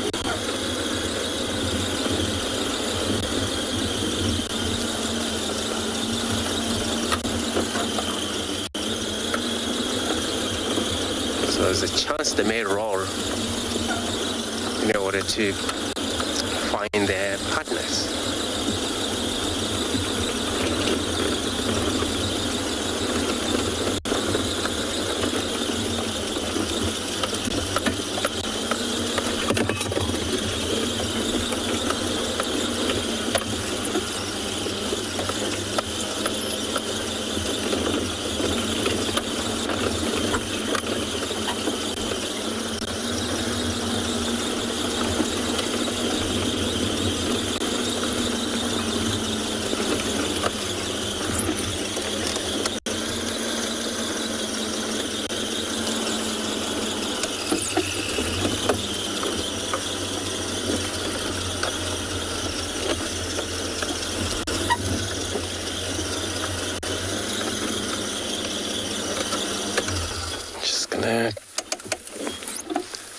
Take listening around here for any audio, because it was an impalas when we were at the dam. Also, they were making noises. Just not too sure if that was all about that.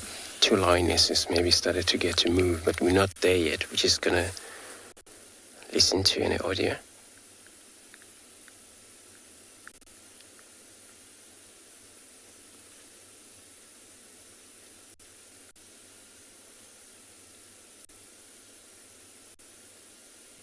So we're gonna continue go there where we left them to see if they're still there.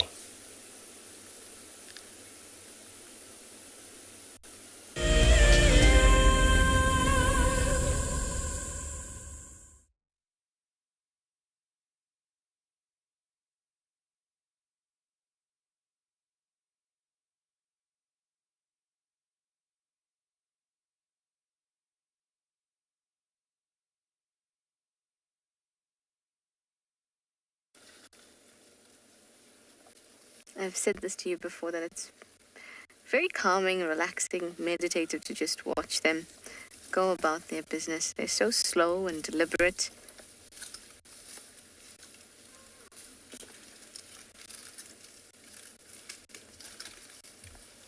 So careful with what they pick off trees, how they use their trunks. Well, at least the adults are. The little ones, they can fling their trunks around very cutely. Gosh, this must be quite a big herd, because I can hear them all along there. We might catch up with, oh, I can still see them there by Gari Main.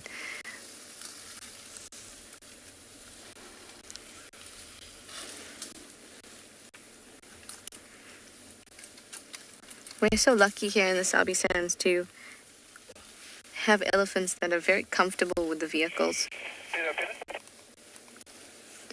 And so we can get some really awesome sightings of them. Not just us, but it means that they're also relaxed in those sightings. We're not having a great sighting and they're actually feeling nervous. And that's why we can have our good sightings, because they're relaxed and we're relaxed.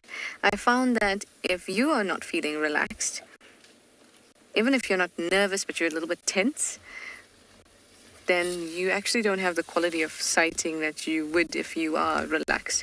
How that works, I'm not sure. I just saw a baby elephant bullet across Ngari Main there. Hopefully we'll catch up with it in a little bit. It's not too far from us. We'll give it a moment to find its mother or whatever it is it was running from or to. Look at this, lovely. I love to be caught in the middle of a herd of elephants. It's one of my favorite sightings.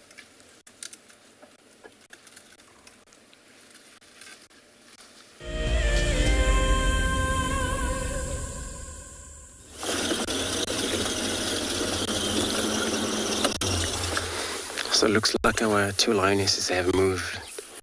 They're not around here, but first, just before I check far from here, I'm going to check near around here. Maybe they just changed a spot.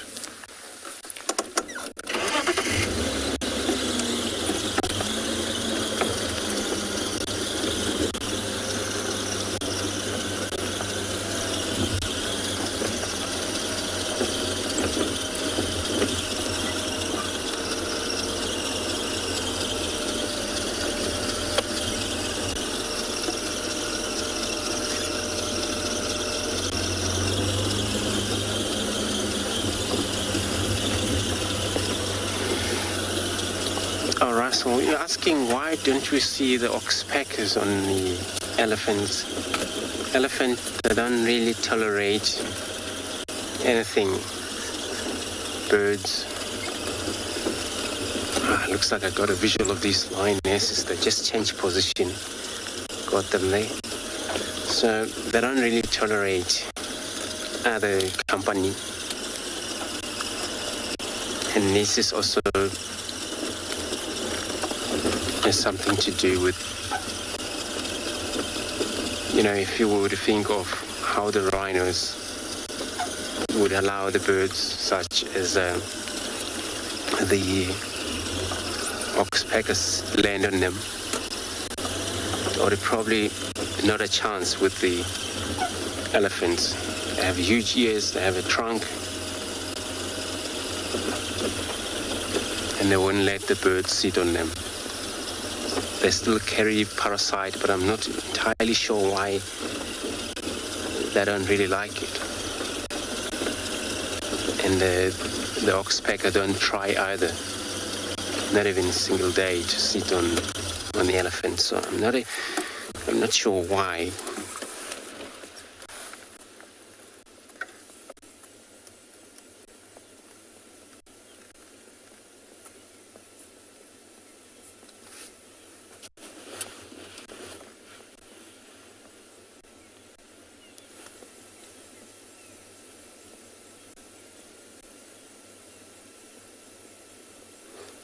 So they came and lie in this termite, below the termite anyway, and it's quite a shadow in there.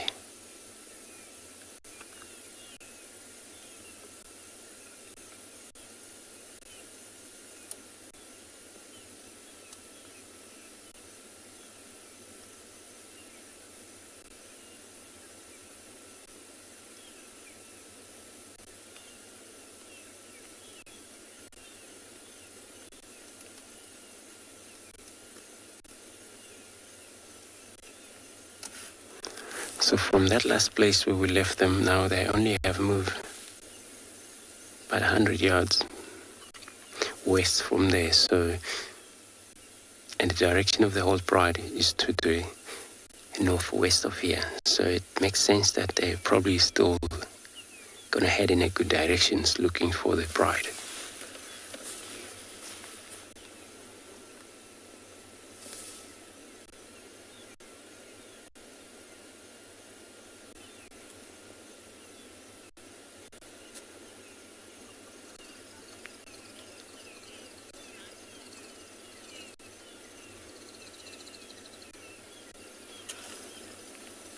Bill, you're saying they look so nice and full. They are. They look very chill, and they're eaten, just like this one closer to us as well. No head teeth. It's pretty much developed visibly, which she may conceive as well. But also they're eaten. Something small.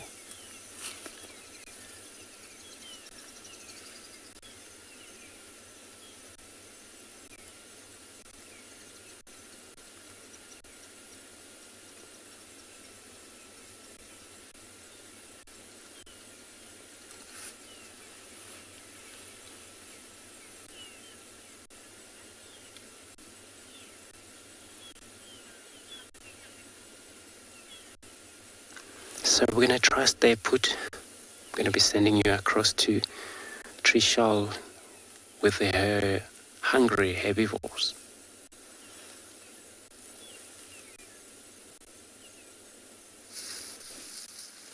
Very, very hungry herbivores here. These elephants are chomping away, but they're so relaxed. There's two tiny ones as well.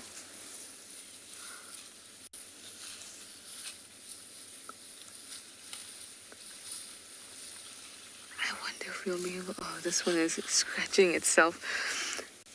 Oh no, we're not going to move. I was going to move to maybe see the smaller one a little bit better, but there's others that may come past us, so we're just going to wait it out.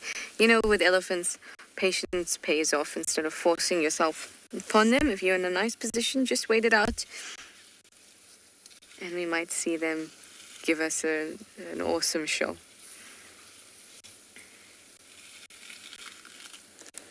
This one's just figured out that there's something in the road here. Yes, it is us.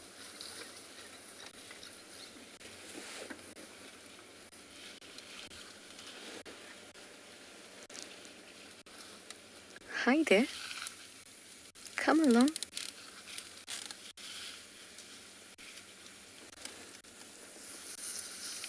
No, never mind. You don't want to come see us. That's fine. I think you're going to change your mind, though.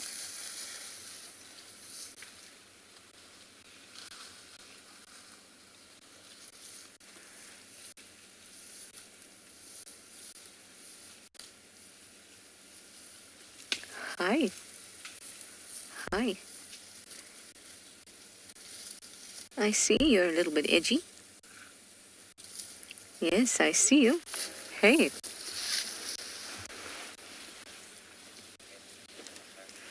Hi, Obsidian Fire. You'd like to know if elephant calves can get cavities? Any elephant can get cavities, or can get a cavity, and that's a result of an infection in the tooth. Oh, elephant tusks. There we go. Elephant tusks can also get cavities, absolutely, and that's because it is a tooth. So it can most certainly get a cavity, or rather it's a modified tooth. It's a modified incisor. So there is pulp and dentine and enamel. All those things that can cause problems if there is an infection.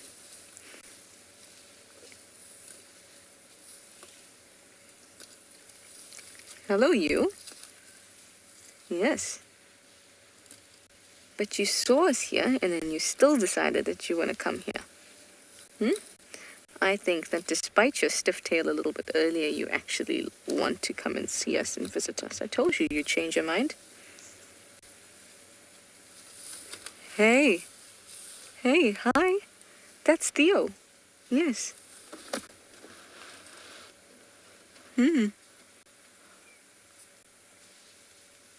So we often, if they are close like this, we'll continue to speak, just because it lets them know that we're not being a predator. Hey! Sometimes you have to do that too. That we're not behaving like a predator and not being sneaky and try to be quiet. So when you are if you are sneaky and trying to be quiet and whispering around them, then you're behaving in the same way that a predator would if it were hiding in the bush. So we try to keep our voices up and then make sure that when they do try and go at the car like that, you've got to give them a bit of a shout. Otherwise, it can encourage behavior like that when it grows up. And what would also happen if, say, I just turned on the vehicle and raced away, it could encourage them to also chase. Two things we don't want. What we want them to know is that we are not a threat, and they can do that, but don't touch the vehicle. That's what we want them to learn. And that's how you do it.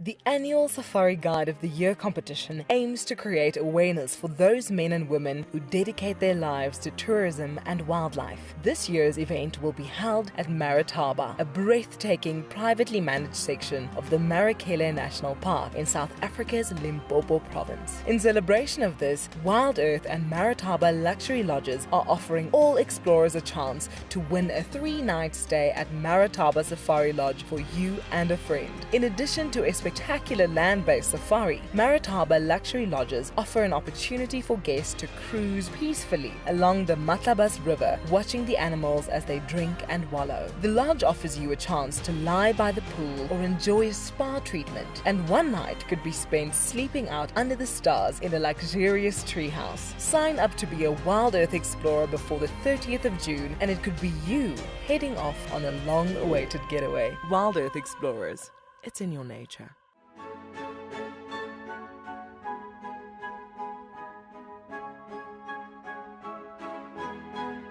The Wildlife and Environment Society of South Africa, WESA, encourages people to care for the earth.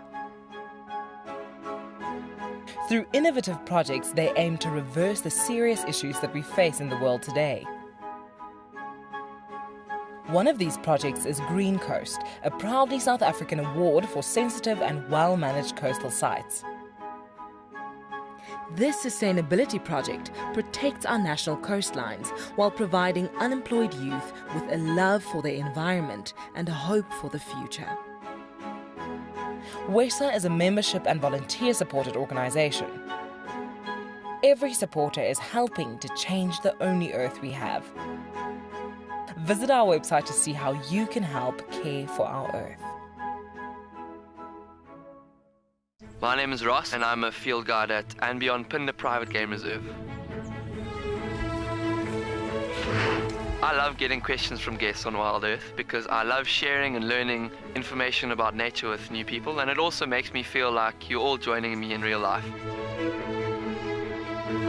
If you want to ask a question on WildEarth, then you need to register on our website.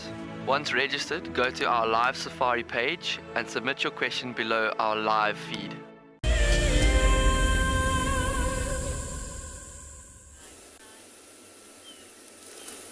So we are still sitting here, hoping to see these two females stood up. But I think when they do that, they either need some water, or we're between the two water stations here. One up in the north, Tamboti Dam, and another one, Kalago Pen there. So those two, unless if they're going to carry on across to the west from this area, where then they may go drink somewhere else.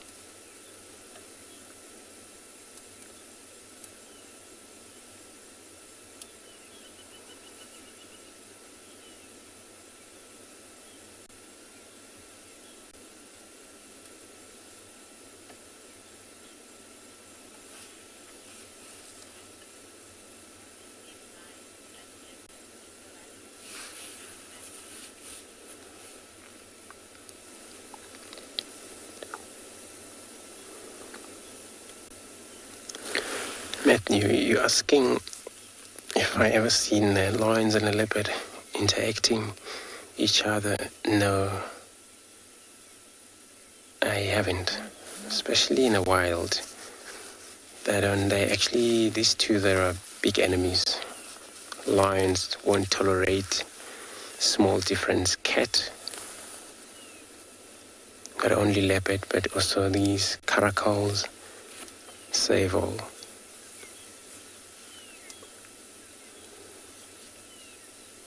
They don't actually interact well together though.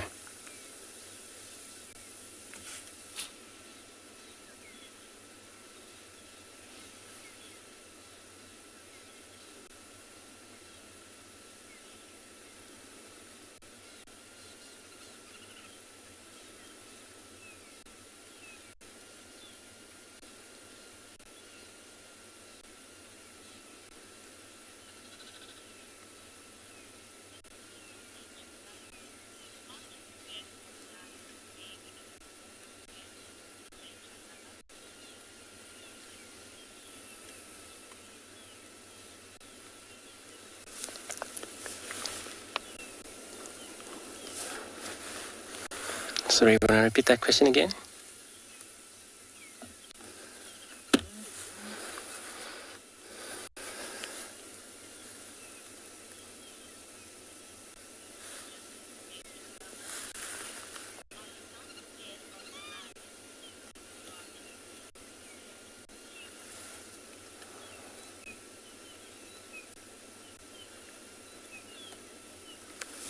So, nature lover, you're asking that am I not scared of the lion since I'm in an open vehicle? No, I'm not at all. So I think it's something to do when you begin coming in this environment, whether trekking, whether guiding, you're exposed to open vehicles quite a lot. And then to begin with, you started to get scared for your first day, maybe. Once you get used to it, then no more. You all feel free. So yeah, I'm not really scared.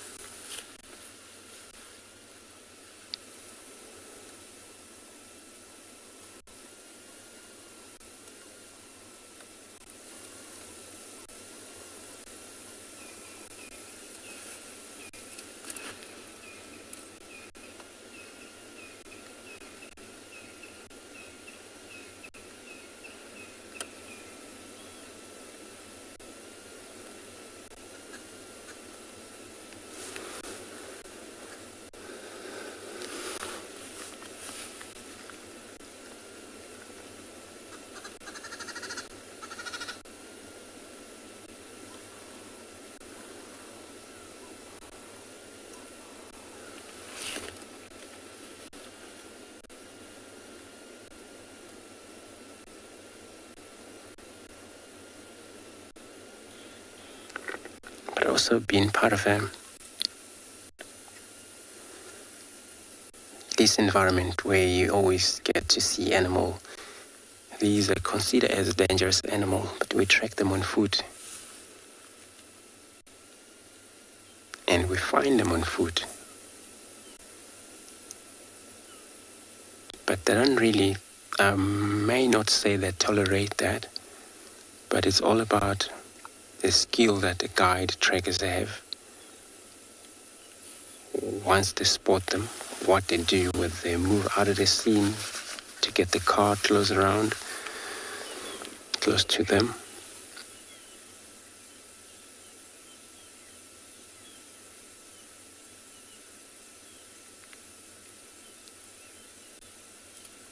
So for them, being tracked on foot, it's part of the situation where always they needed to be found, and they knew that.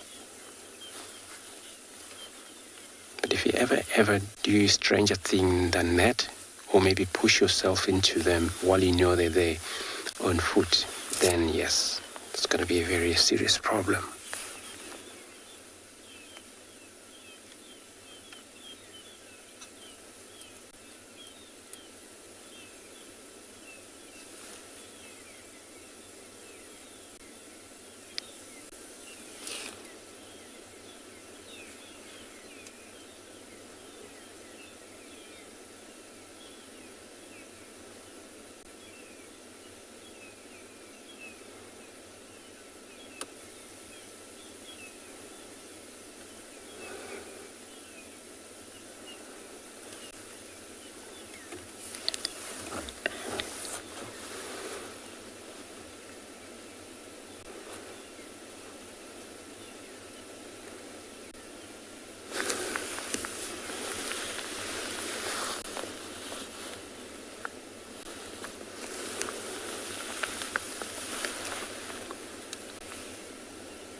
So most animals, also cats,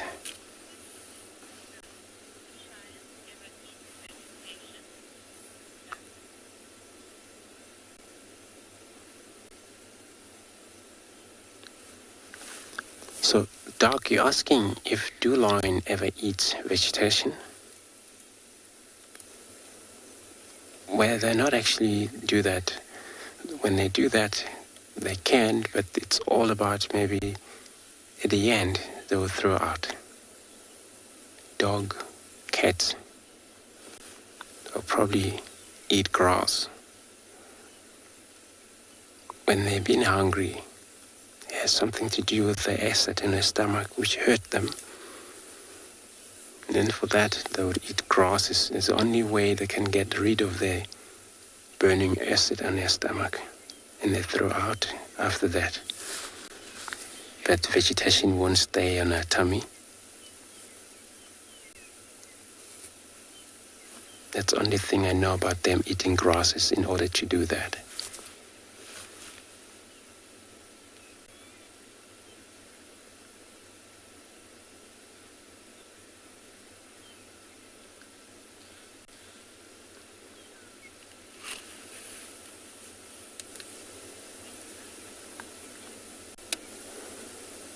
So we're going to stay put, sun's going down. Hopefully they get to move for us. I'm going to be sending you across to Trishol.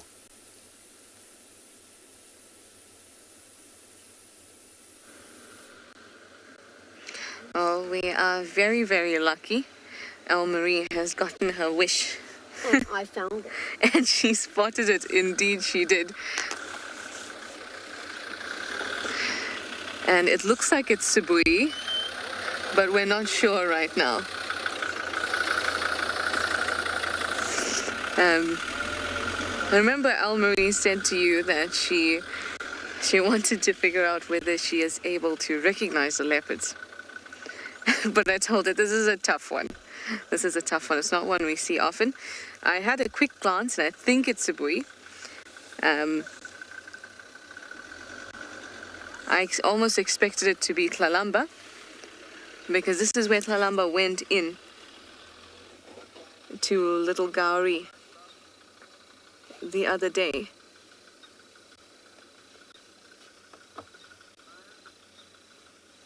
But Sibui is tall and she has a pink nose, and to me this leopard had it both. I can't see obviously without a monitor. Whoa, I'm just going to show this to you quickly because this is very cool. I don't know if you can manage to see.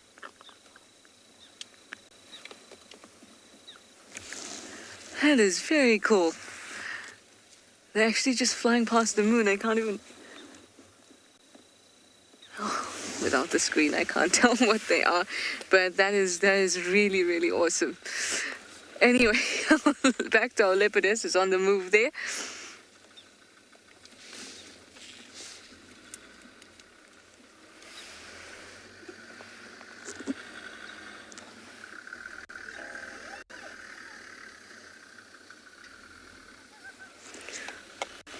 Let us turn over to the other side.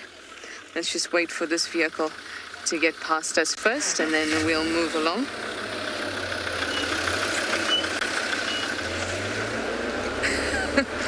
Love it when the other guides walk and drive past me while live and go, who is it? The other guides. Are you happy, Elle-Marie? I'm very happy. Are you happy? You spotted it. Especially the fact that I spotted it. You saw Theo. Yes, that is amazing. So unfortunately, as you know, we can't go into Little Gauri, so we're going to...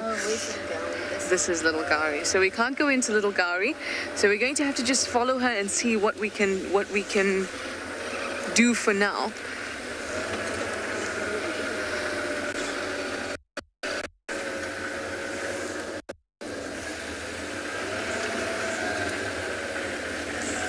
We can just have a look through here, but that's going to be about it. Hopefully she'll pop up somewhere along that area. But for now, I can't tell where she is. I can see a vehicle following her, but that's about it.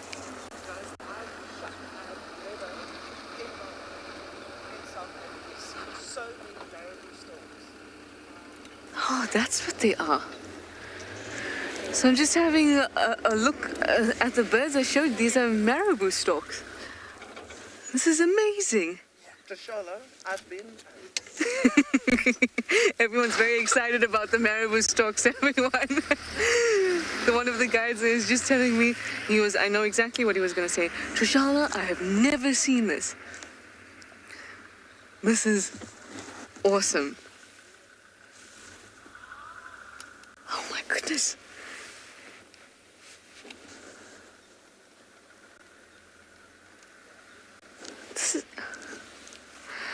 Well, what's nice for us is that the other vehicle is in Little Gari, so as soon as we see them turning out, we can, there we go, they're turning out, let's turn and follow them here, see if we can see that leopard again.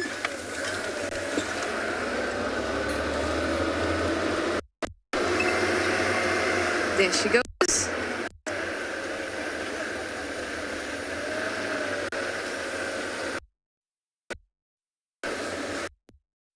We can get a proper look.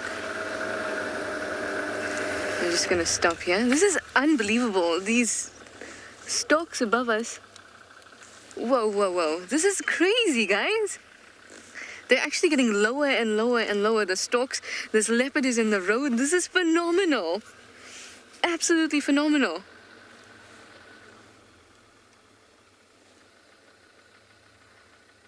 Oh, we're gonna watch her now because she's gonna pop into Little Gari because I know her.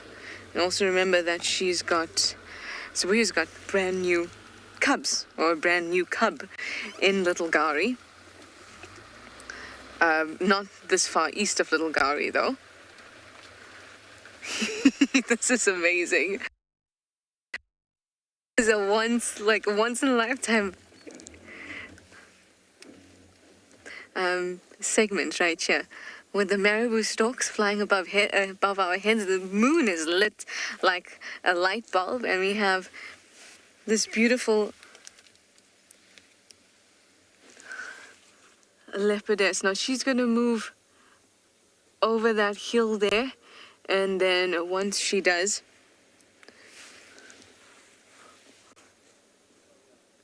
we'll try to follow her and see how it goes. But once she goes over the hill, which I thought was going to be any second now. There we go. Oh, stunning, stunning, stunning, stunning. All right, well, now all the vehicles are in the way, so we're going to do our best to keep up with her and figure out everything with the vehicles, and hopefully we will be able to keep up.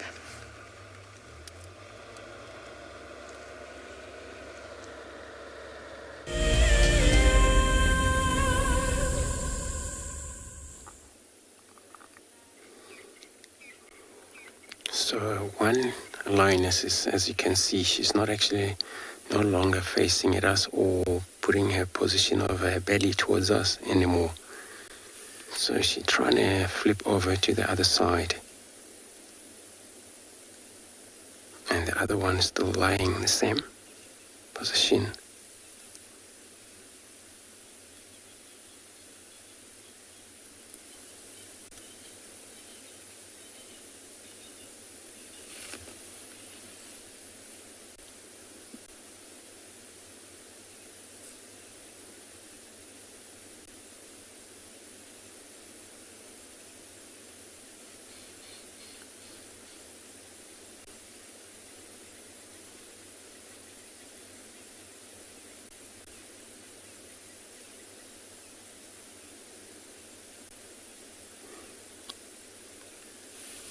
And it's going to be very much peaceful night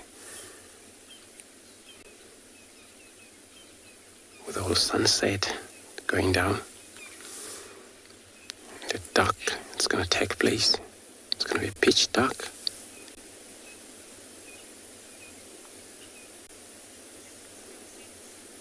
But the cats love it.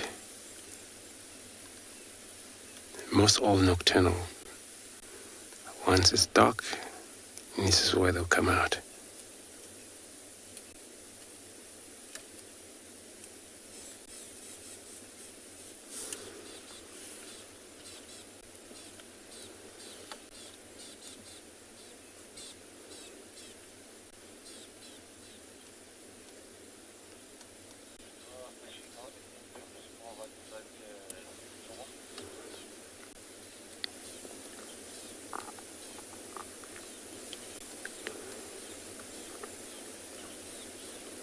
hopefully the other member, they were able to make sound, or these were able to make sound, contact, call.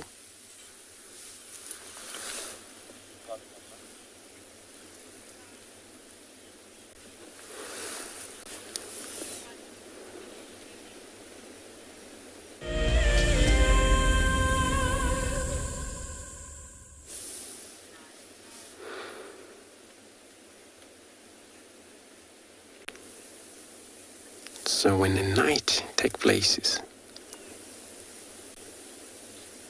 and all the cats, this is when they will be very much active. But we're just gonna see with these two because they lost their pride. Whether they're gonna contact call, whether they're gonna just move, focusing on finding their trail where they have moved through last night. Their sense of smell is great. If they ever come across where the other member have walked through, and they would pick it up by a sense of smell.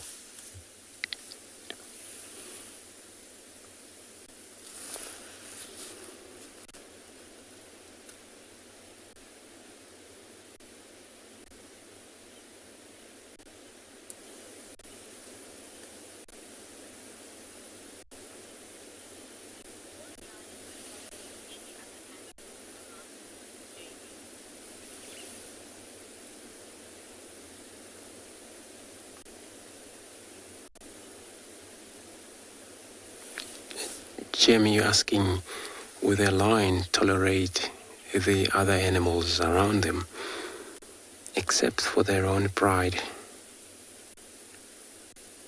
They want, or the male that dominate them, will tolerate them, tolerate male that came into pride to breed with them, but they won't tolerate such other different species or different family of lions. Other pride. They won't cooperate.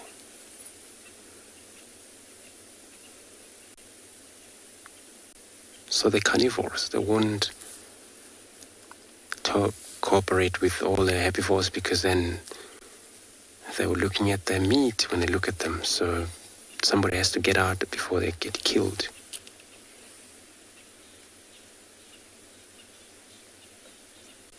I'm not so sure with a lot of elephants because they're so big. A lot of time they get pushed by elephants. If there wasn't that, I'm not sure what it would be then. If the elephant don't push them, whether they would stick close together, not to cause their conflict.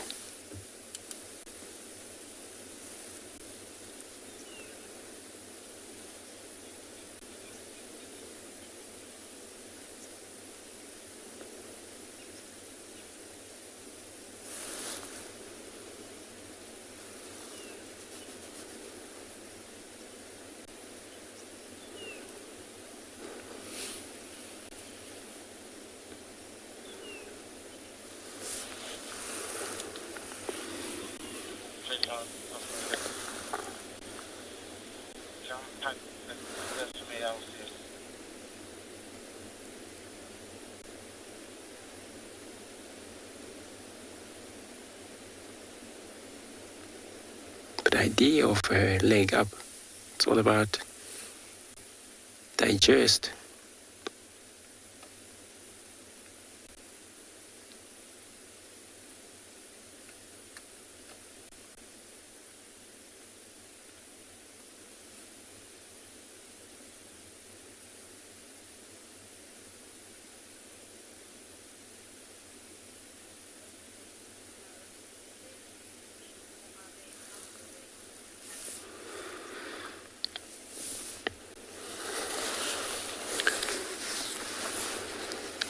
Currently asking if they are really asleep or half awake.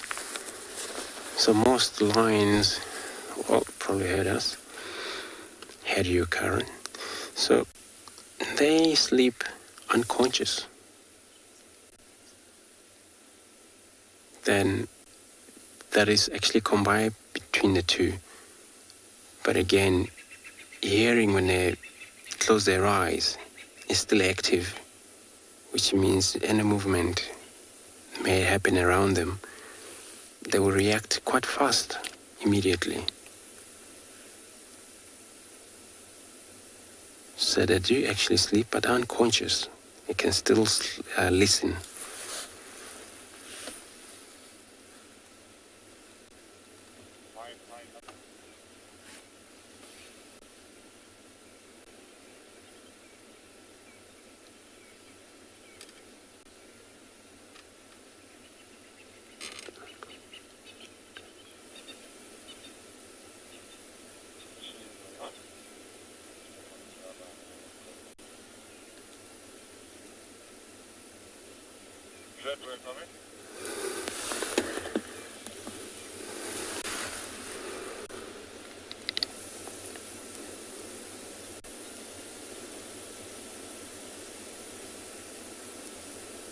I'm sure that belly, after she drank water, would be even more bigger than that.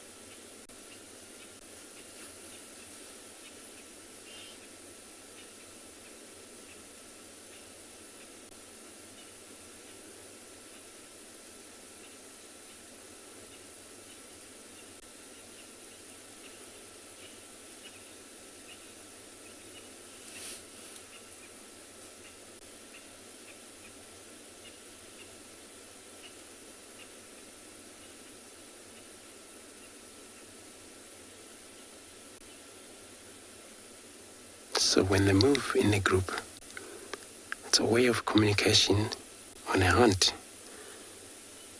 The whole members has to rely on one another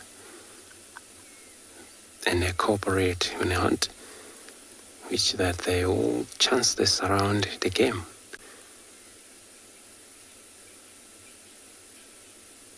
If it's a chance, they may mainly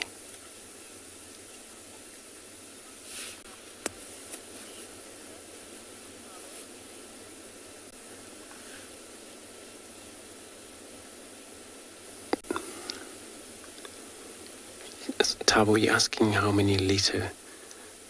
Were they asking how many liter they have this time? Or how many cups in a liter? So due to give birth to anything from 4, possibly 5, 4, 6 has been observed as well. So that's what when she conceive, then normally 4, 3 would be born.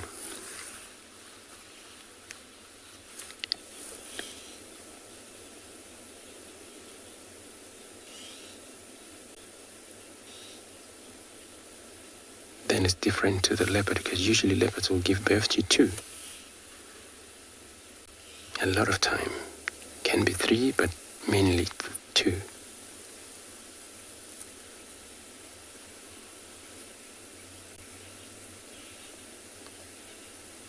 So these, when they give birth to anything like 6, it makes bride to go bigger quickly.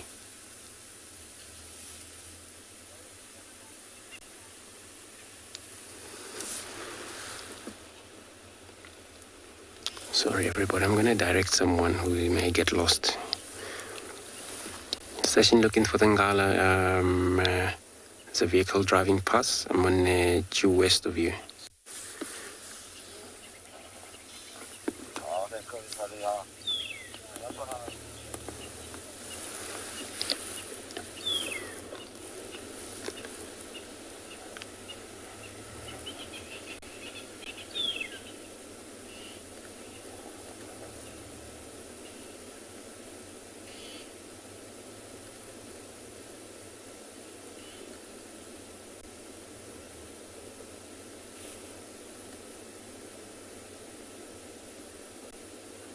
And with the Talamati pride,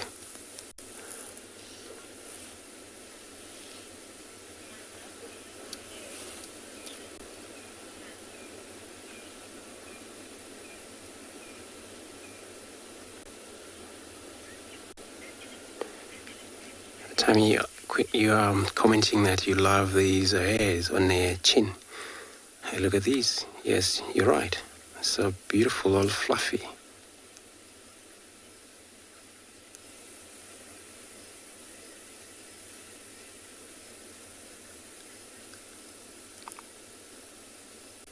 So they don't actually have whiskers on their chin, but only the top lip. And all their whiskers, bigger whiskers.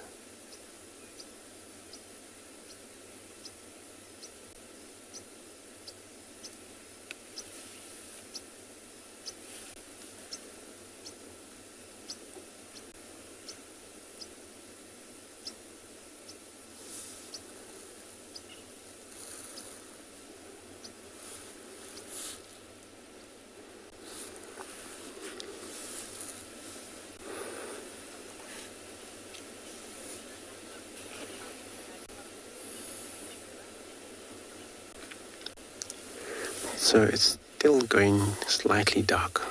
So I just want to see what they're going to do once it's dark. Probably they're going to move.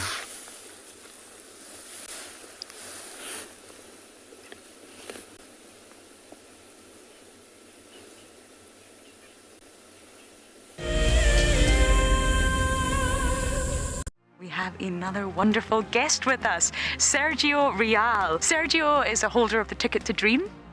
I bought a Ticket to Dream because I love WildEarth. All of the guides have been awesome. We've been watching for years, and it's a favorite part of my day to get to watch the drives.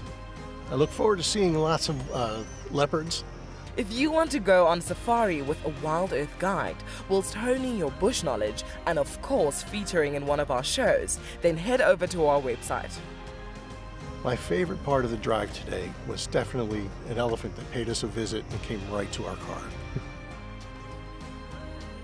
Sign up to be a WildEarth explorer and you could be making your first ever on-screen appearance.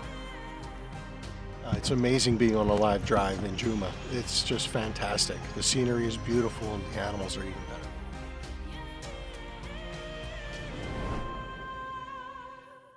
Hi everybody, I'm Tiana, I'm from Johannesburg, and I am one of WildEarth's biggest fans. Been watching for 4 years, DG here from the Ozarks. It's been 4 years for me, and I'm not leaving anytime soon. It's given me a time away from the hassles of the city, and it's given me a connection to a place that has stolen my heart, which is Africa. Last year we lost our son, and now we're just watching WildEarth. Love to all you guys. You are reminding us of the role that we play in nature conservation, each and every one of us. You have reconnected myself to a dream that I had as a child to get involved in nature conservation, and for that I'm really grateful for as well. Thank you, thank you, thank you.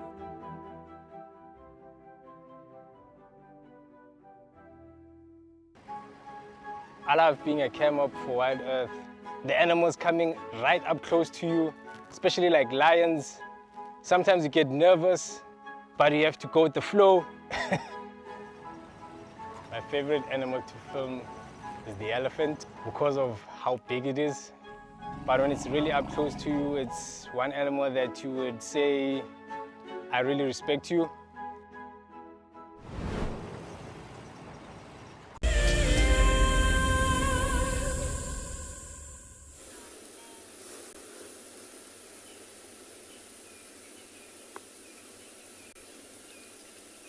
Look at these ears are still twitching every now and then, even though there's buffaloes, flies, they all settle down because it's getting dark. There will be no more longer of these old flies they had earlier on when we find them.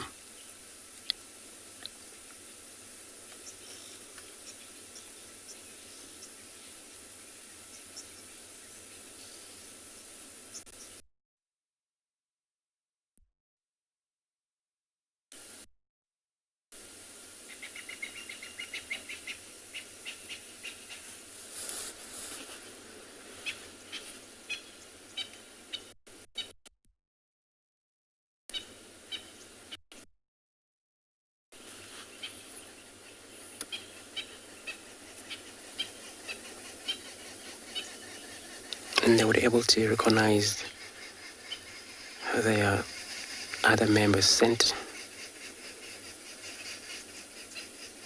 If they ever come across places where it's been marked by the other members, and they will pick up there.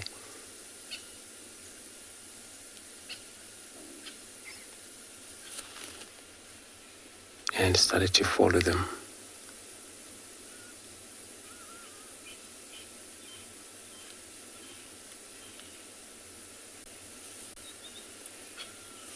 And the thing is that they won't know whether the other member, wherever they are now, whether they're on a kill or whether they're not.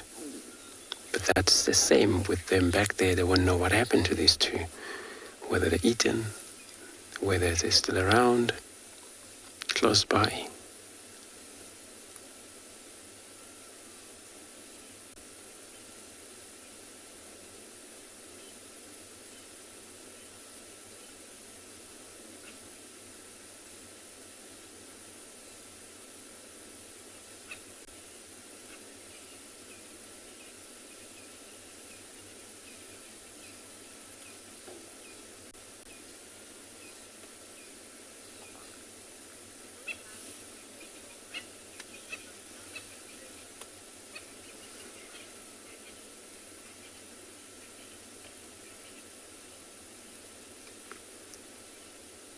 Desmond, you're asking with the claw, lion claw would grow back if it's ever ripped off. You know, it's connected to the flesh, but it's made out of the character. So if it's actually broke but not affected all the way to the flesh, and then it will probably grow back, but it won't be sharpening as the rest of the others. Probably take a long time being worn off.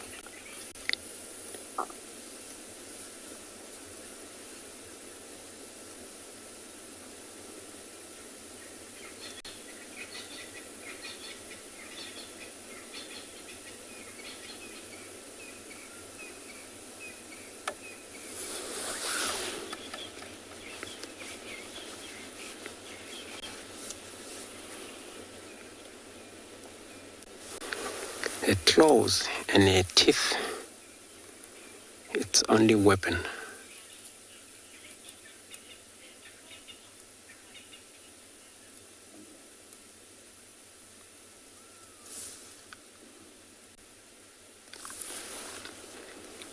Can I repeat that question for me, Harry? Is the fur soft? Oh, the fur is soft. You got that? Harry asking whether their fur is soft.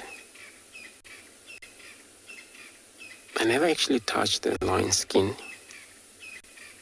It's probably some part. We were looking at the ears. It's very tough, the hair covering the whole ears there. Those probably very soft. But the entire skin, I'm not sure.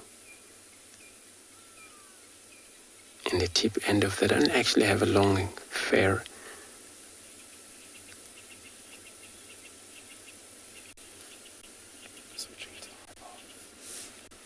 So we're going to go to the IR light now, the infrared light. So since it's getting bitter, we're losing a lot of light.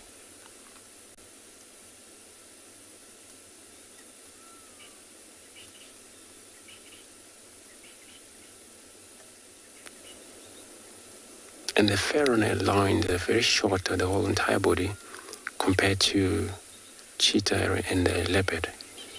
You see leopard is very clearly fluffy than these guys are.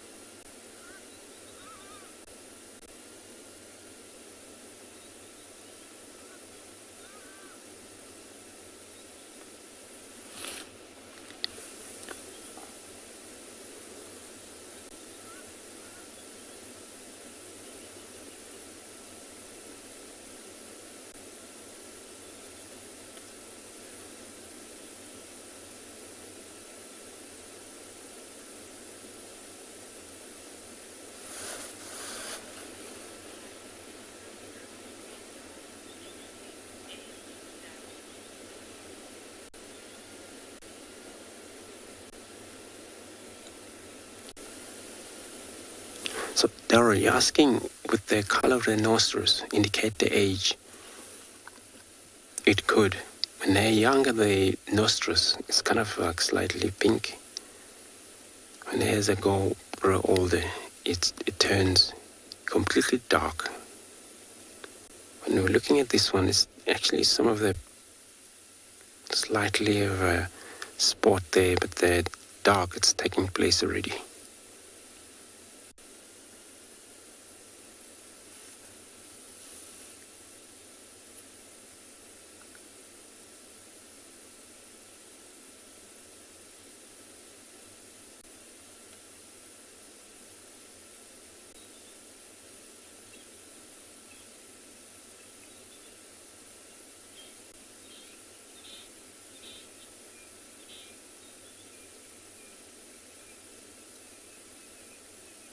They don't sound like being disturbed by anything, so they're happy being there. But if it ever something move around, since they have a 100% phenomenal hearing, and they will immediately respond to whatever they can hear.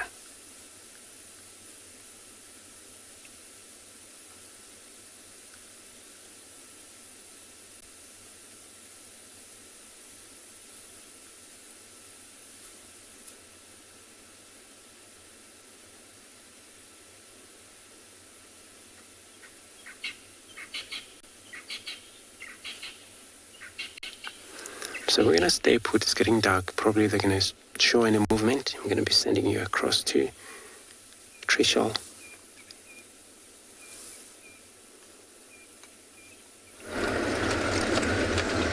Well, obviously, everybody, we had to leave Sibuya. She crossed into a little gallery. But it was really awesome that we did get to see her and all those marabou storks in the sky. That was amazing.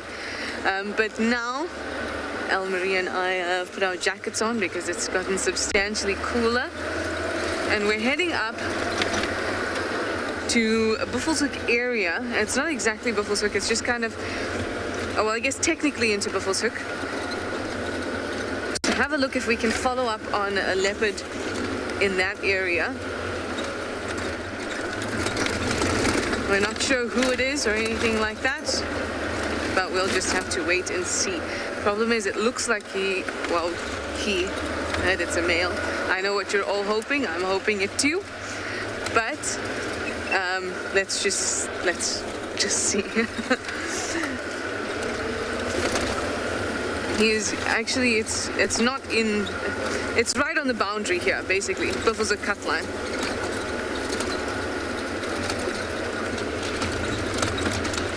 Hi Jamie, you'd like to know, how do you know if animals in the wild are sick?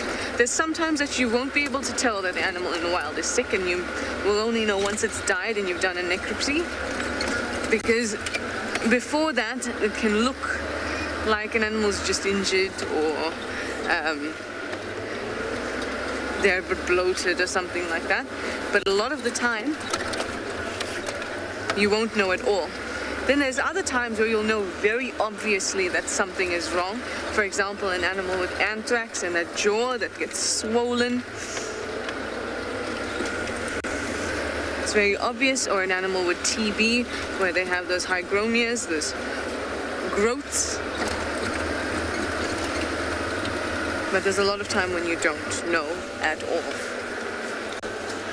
Of course, if you're a vet, you might be able to tell a little bit better.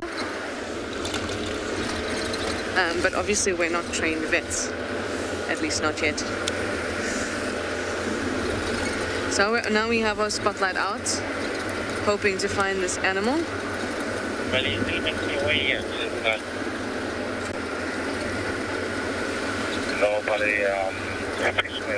We're just gonna... It's somewhere around, like I said, Tamboti Dam, which is just north of Mvubu Road. So we're almost there. Hopefully we'll be able to find the animal.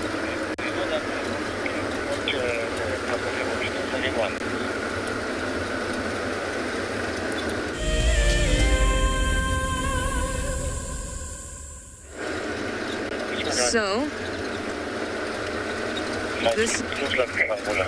This is...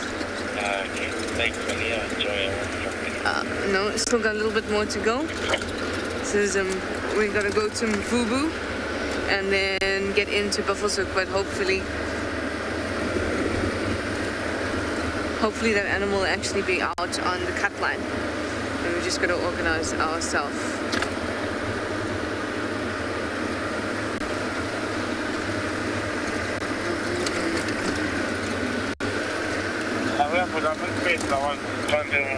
I just need to listen here. I think you had something to say. I think I'm gonna have to take this road here. But let's see. Tamboti Dam's down that area. So it's this road here.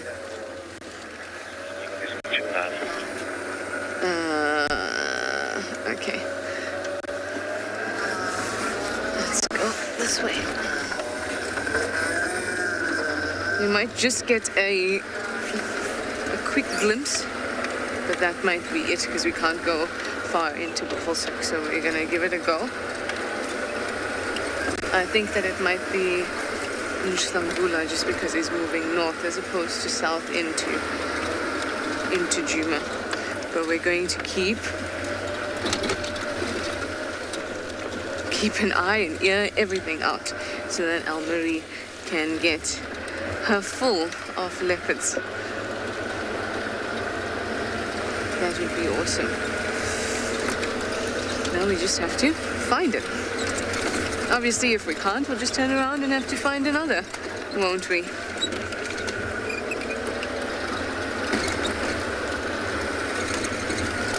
It's getting darker, so it means that we might be able to find them, but it'll be more difficult to follow them. So let's just try our best.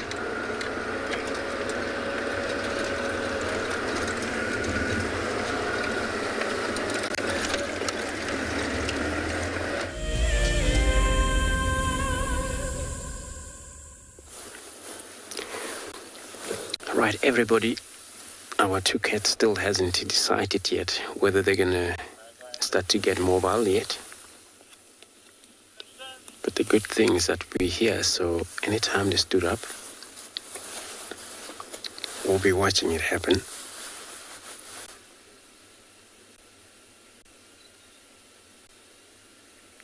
Well, since we're here, it's actually deadly quiet.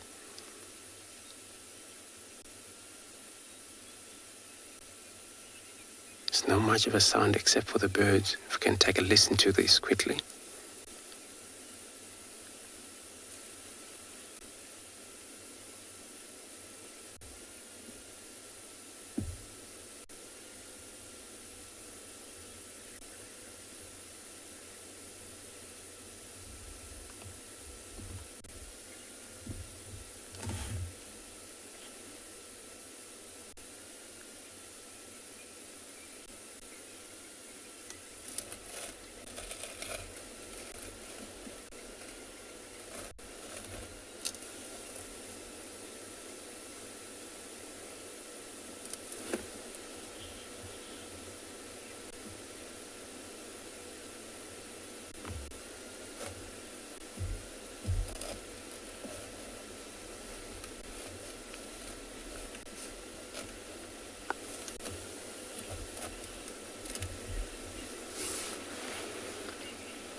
Mr.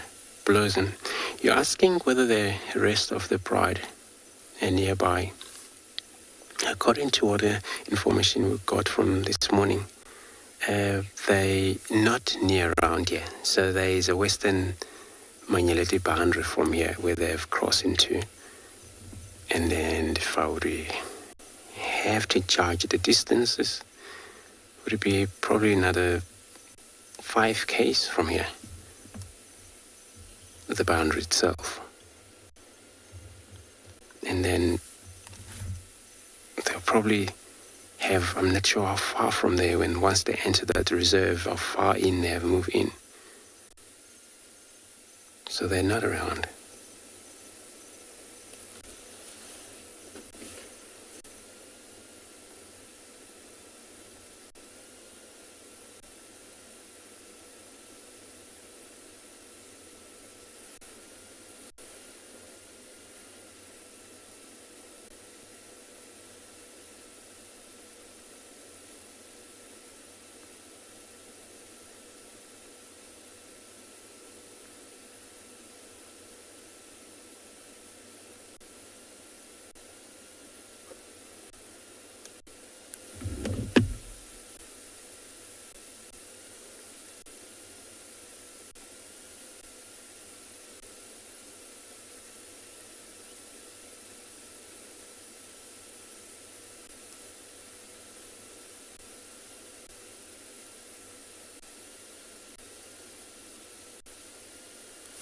Lines.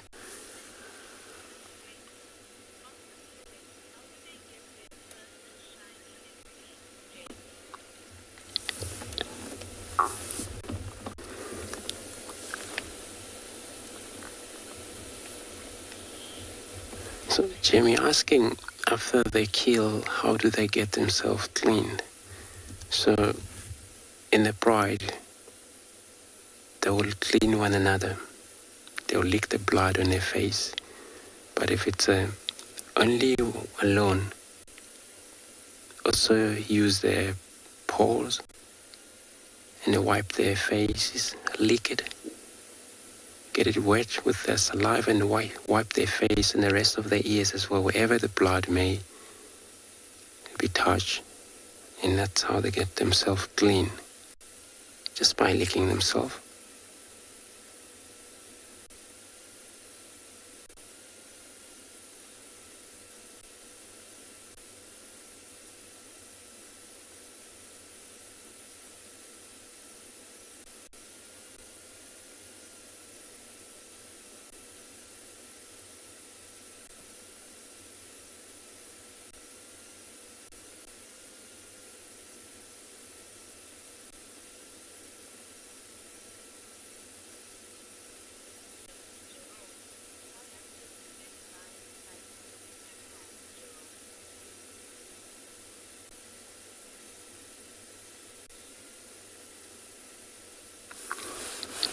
Jerome, you're asking what are the best sighting of lion I ever heard? Takes me back in the days where we used to still had not this pride before they existed around here. So a long time ago was it's pride, which is not exist, used to call Squitana pride. And they were very tremendous pride in terms of hunting, and they would hunt buffalo regularly, and there were not so many in the pride, probably 4 females, and they would do a lot. And then that time I seen how lions hunt buffalo and how they kill buffalo regularly. That was my, if I have to remember or recommend some of these sightings that I ever have, it was a Squitana pride.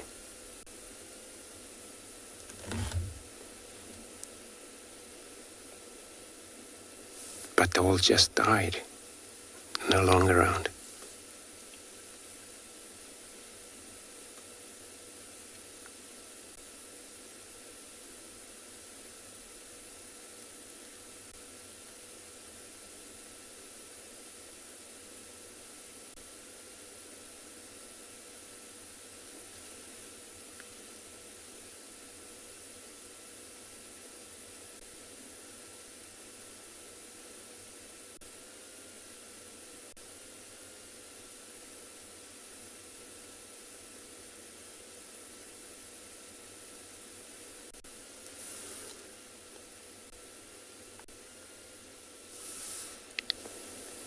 And that pride, they would concentrate on the buffaloes most. One gets seriously injured and didn't die from these horns stabbed on their tummy, survived.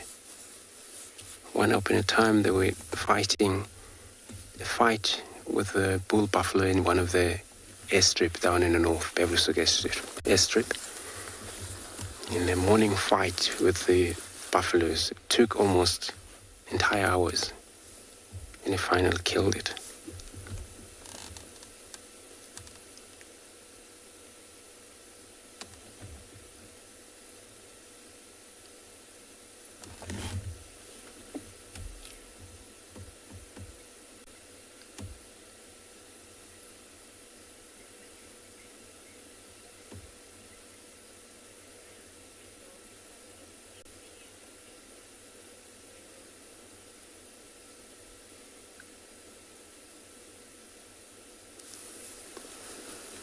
Ingo, you're asking if I ever seen one of the big cats swimming.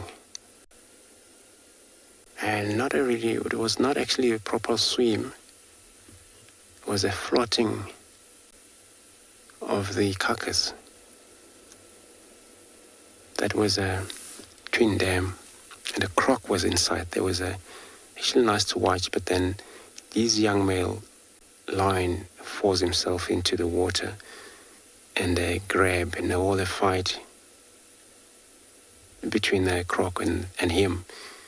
Eventually he came out with a little chunk, but yeah, this is the only time I saw a lion got into water. But I haven't actually seen them swim that far in to the dam.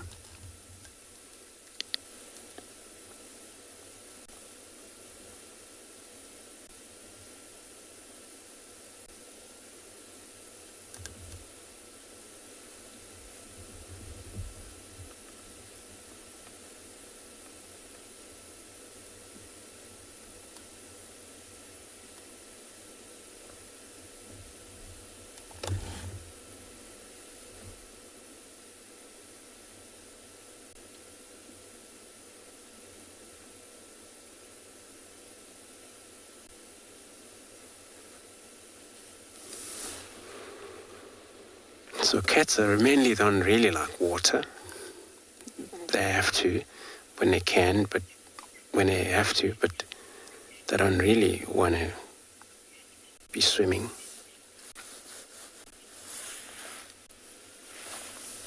So we're going to stay put. Hopefully, I'm not sure. If they don't move, then we'll be here.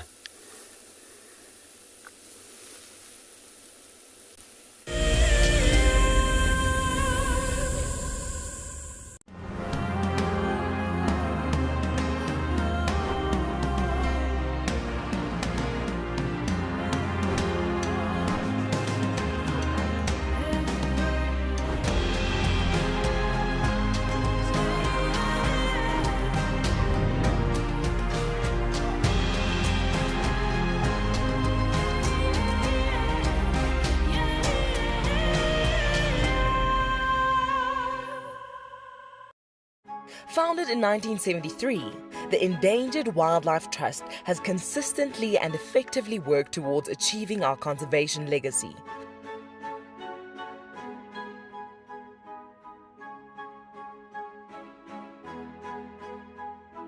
Contribute to this legacy by visiting EWT's Get Wild eShop and purchase products with a purpose.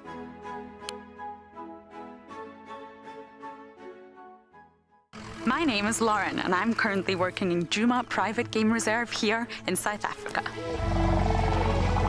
I love answering your questions during the live safaris. It's my favorite part.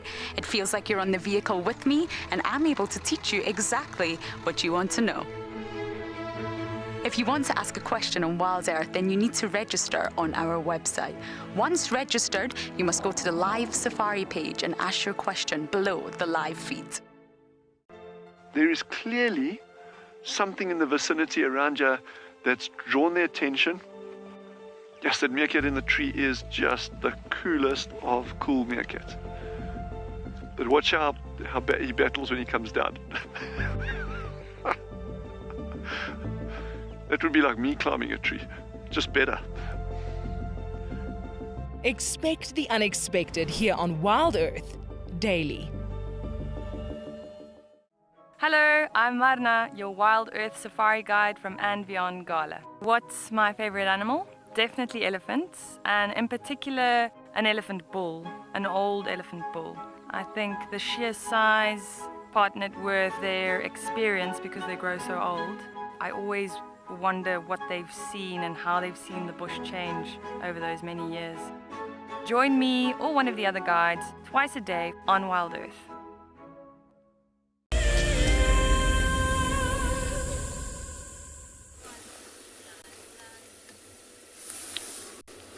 We're still sitting here. There is no sign of these cats. There's no sign of them still standing up or yawning at the moment. But once they do that, first they have to yawn, just like other cats do. So yawning is a sound sign like they're gonna stood up and move.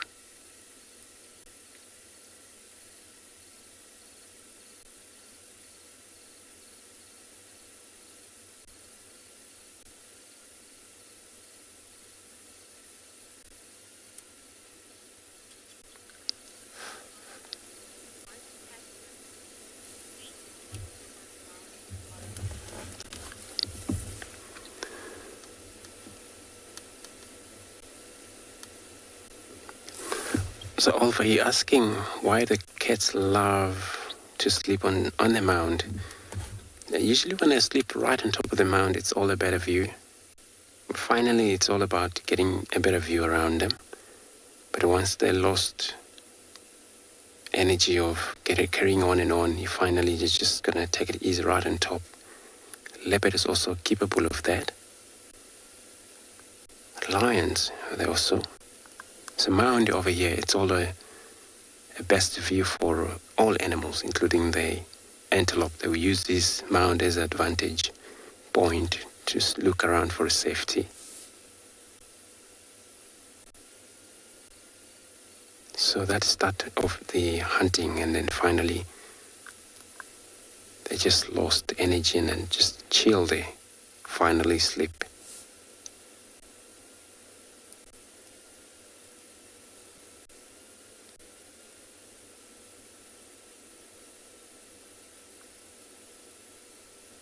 Every time they're keeping an eye around them,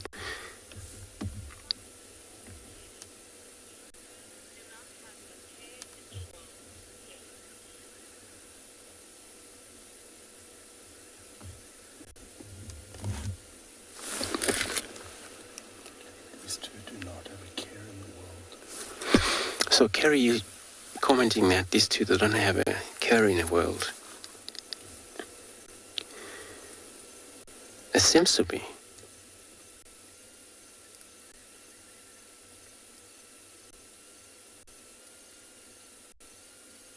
But lions, they have a very strong a social bond, especially in the pride, where they love one another. They would combine for a warm when it's cold together. Only when they got meat, if it's small meat, then it's not friendly situation like that, then there's a fight to take places. But after the meat is done, friend bond again, it begins. Forget about the past.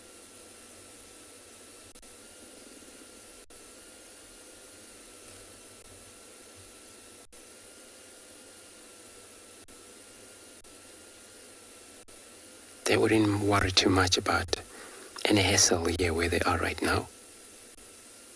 There seems to be one of the king of the jungle out here, if we talk about carnivore species.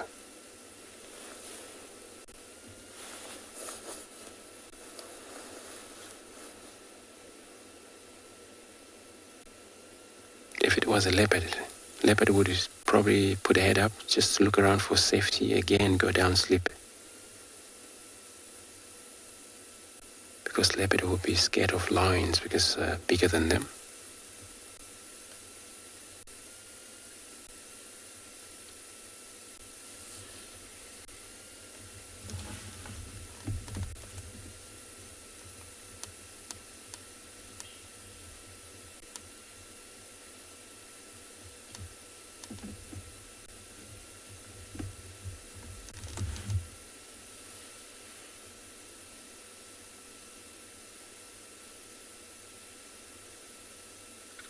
And then out here, they would be scared of elephants, or they'd be scared of rhinos.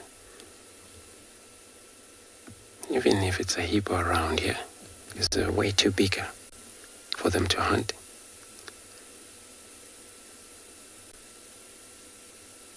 But the rest of the others, from giraffe downwards,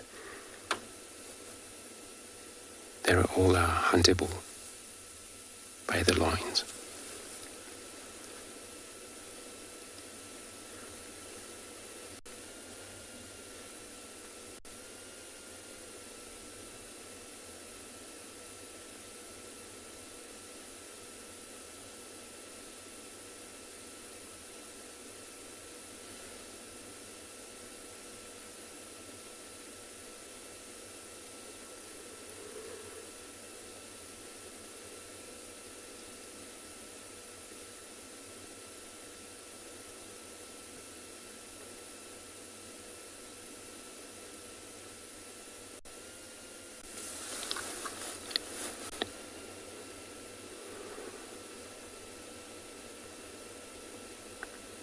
So as a big cat, like lion, they still have to concerned about the venomous snake. They wouldn't play around with this venomous snake around here. And they know a snake is dangerous.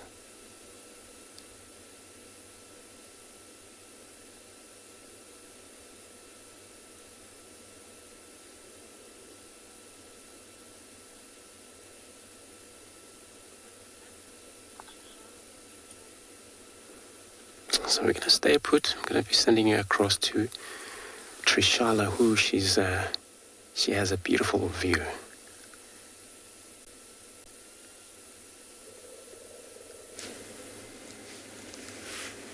We are looking indeed at a beautiful view. It's the setting sun, or the few bits of light, few photons still left that we can see escaping behind the mountains there. It's really, really beautiful. You can also see a couple lights flickering. Just makes us feel a little like maybe we're not totally in the middle of nowhere. No, there is civilization not too far from us. But we're going to take this opportunity to get Elle-Marie to ask a question. She had actually a very special question to ask me. Okay, it's not if I'm getting, it's not if she'd like to marry me. No, I'm already married. Trishana, I would like to know, what does your family feel like you being on WildEarth, and do they actually watch you while you're on? That's actually a really nice question. I don't think anyone's actually ever asked me that, but they feel very strongly both ways. My dad loves it. I am the talk of the town for all of his friends, and he loves to get together his friends and show them all the pictures of me and things like that. And then my mum just doesn't want to hear about the best elephant sighting I had. And she says, no, but why? You're so close. Why don't you have a door? Why don't you have a windshield? And but they both love it. They just obviously she's my mum, so she's a little bit more protective, but my dad just soaks it all up. My brother, he's fairly neutral. I'm just the cool sister, My grandmother, she also watches. So my grandmother's in Durban, but my parents and my brothers lives in Melbourne, in Australia. So time difference and all of that. But my grandmother, she'll watch religiously. Nice. And my family will too when they can, but usually not live. My grandmother, though, she watches on TV live. Oh, good. Thank you for asking. One movie star in the family. Oh, Bollywood star, don't you think? Well, thank thank you for asking, because a lot of the time people see us and you don't think about our families and stuff like that. So it's nice to give them a little bit of a holla. Say hi, Mom, Dad, my brother, and my grandma. Hi, everyone. See, you got a question about you answered live. I hope that'll make my mom happy and be like, at least there's no elephants coming to touch her. No, that's the dog. We can't see them, Mom. They're right here. Anyway, we're going to keep on heading west, and hopefully we'll see Tavangumi or any of the other leopards that we might find in the west. So we're going to keep on going. We'll send you back over to Andrew.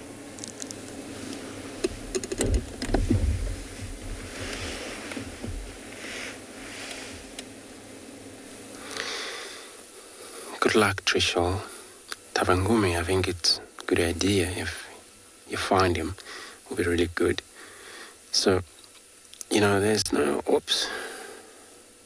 I was about to say there's no movement, but certain movement started. But this is all a flip over, just like it happens before, with a leg up like that.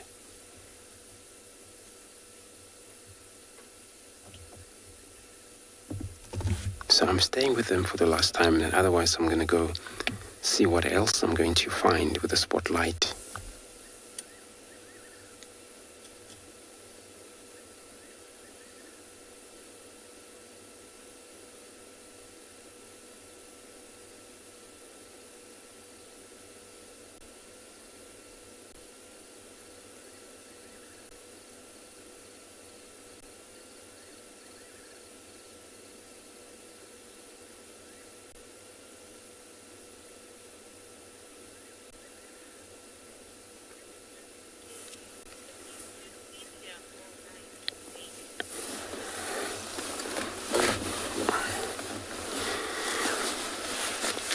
So, Haley, you're asking whether these two would sleep here the whole night. I'm not sure. But usually the cats are capable of being active at night. So, but if these two, since I think they have a full belly and once they don't really push on finding the rest of the pride, I've seen lions before being in the same area for at least 2 days. I've seen that, but I'm not sure with this one whether they will be around here tomorrow, whether they will be sleeping here. But since they already have showed us that they're not in the first spot where we find them, the beginning, maybe they're going to move.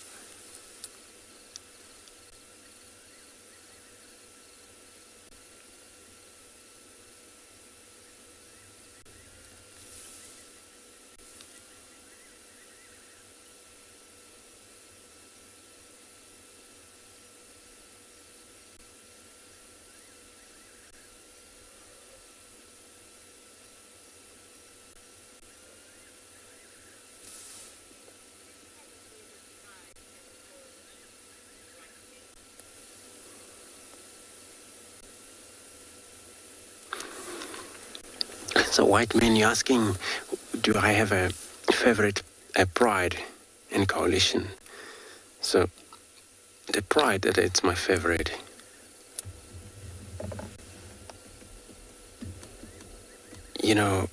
I can put the Djuma pride. I think this is how I saw them trying to survive out of the Mapocho.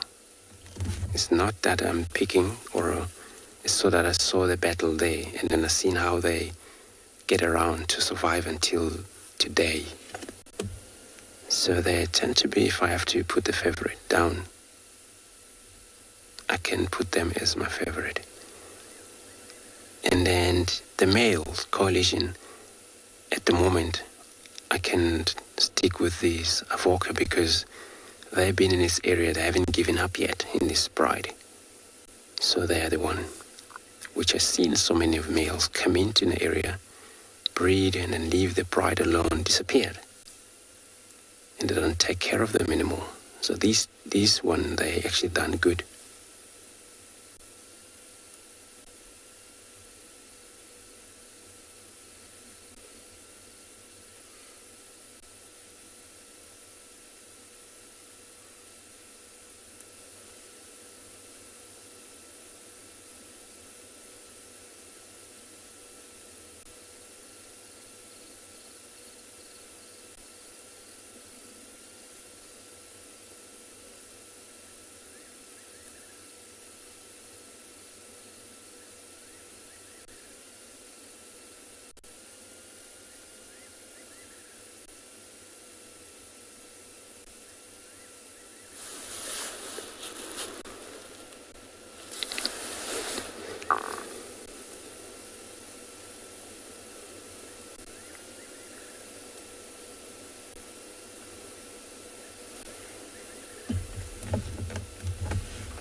So we're going to leave them, look around for something else we're going to find.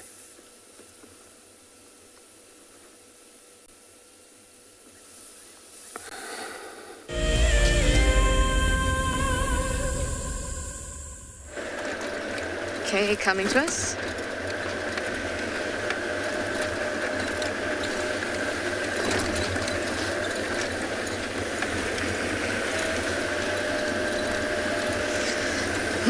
It is very, very chilly now, everybody.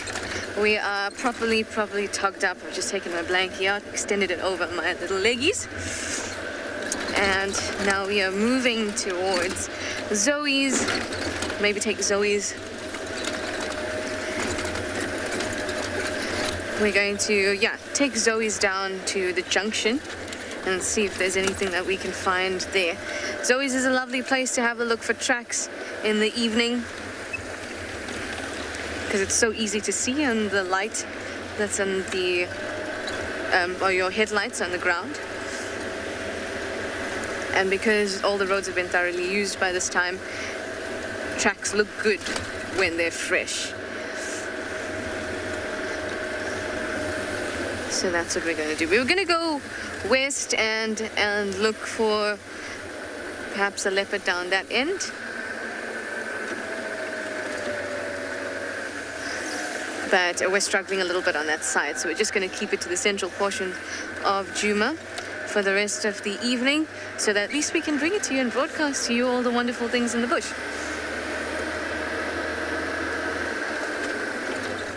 So let's try our luck on Zoe's, and maybe a bit of owl luck too. I would love to see an owl.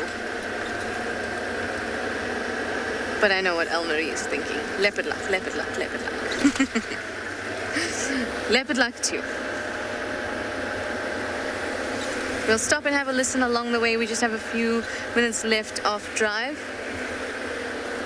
So we want to make the best of it. We'll stop, listen, and just enjoy the last few minutes that Elmarie and I have together. And hopefully we'll hear some alarm calls or some sawing to give us a last minute leopard during that time.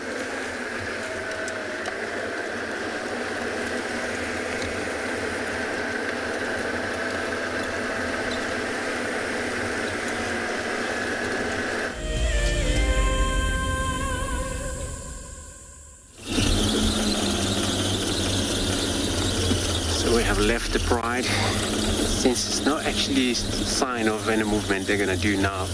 So we're gonna check the dam, possibly what's gonna be there, and then anything else we're gonna find with a spotlight.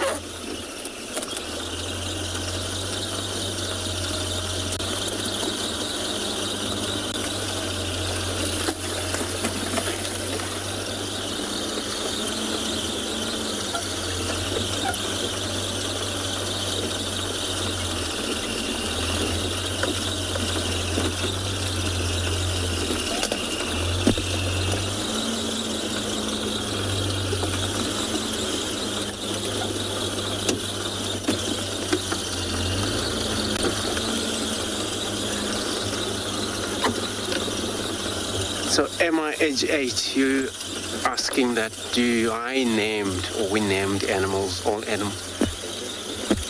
Oh, thanks, there's a hole back there.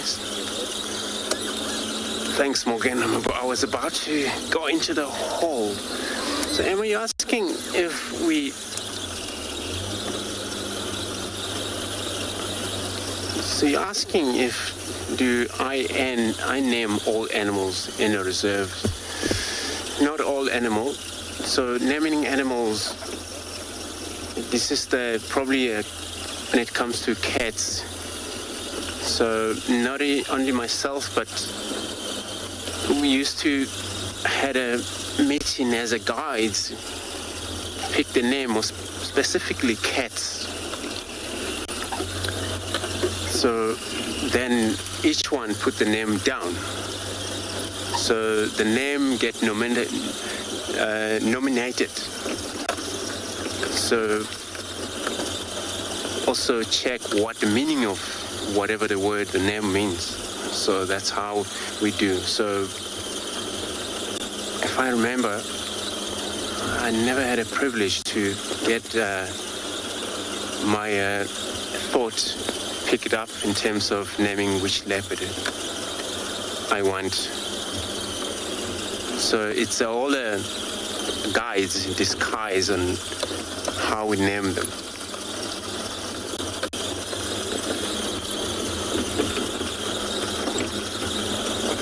Usually, it comes to the cats, whoever first saw the young one had a chance to put the name down. But if the name is not interested by anyone, it's probably somebody else.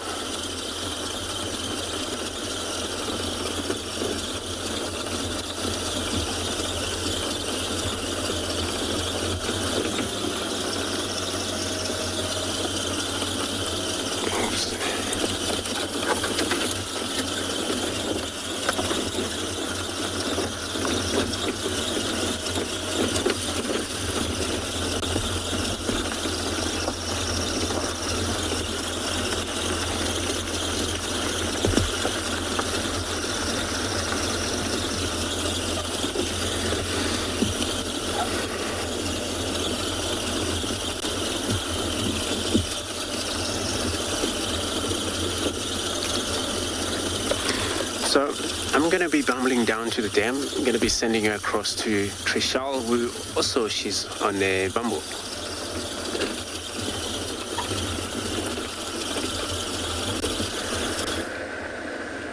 I am also on a bumble. I am, like I said, on Zoe's heading south. Weren't able to show you Shlangula, but I'm very glad that we got to show Elmarie in Shlangula at least. And so that's 2 leopards for her this evening. So I think she's a happy camper. Very happy. Well, now we are, always hoping for leopard luck, but any of the nocturnal creatures that are out and about would be wonderful.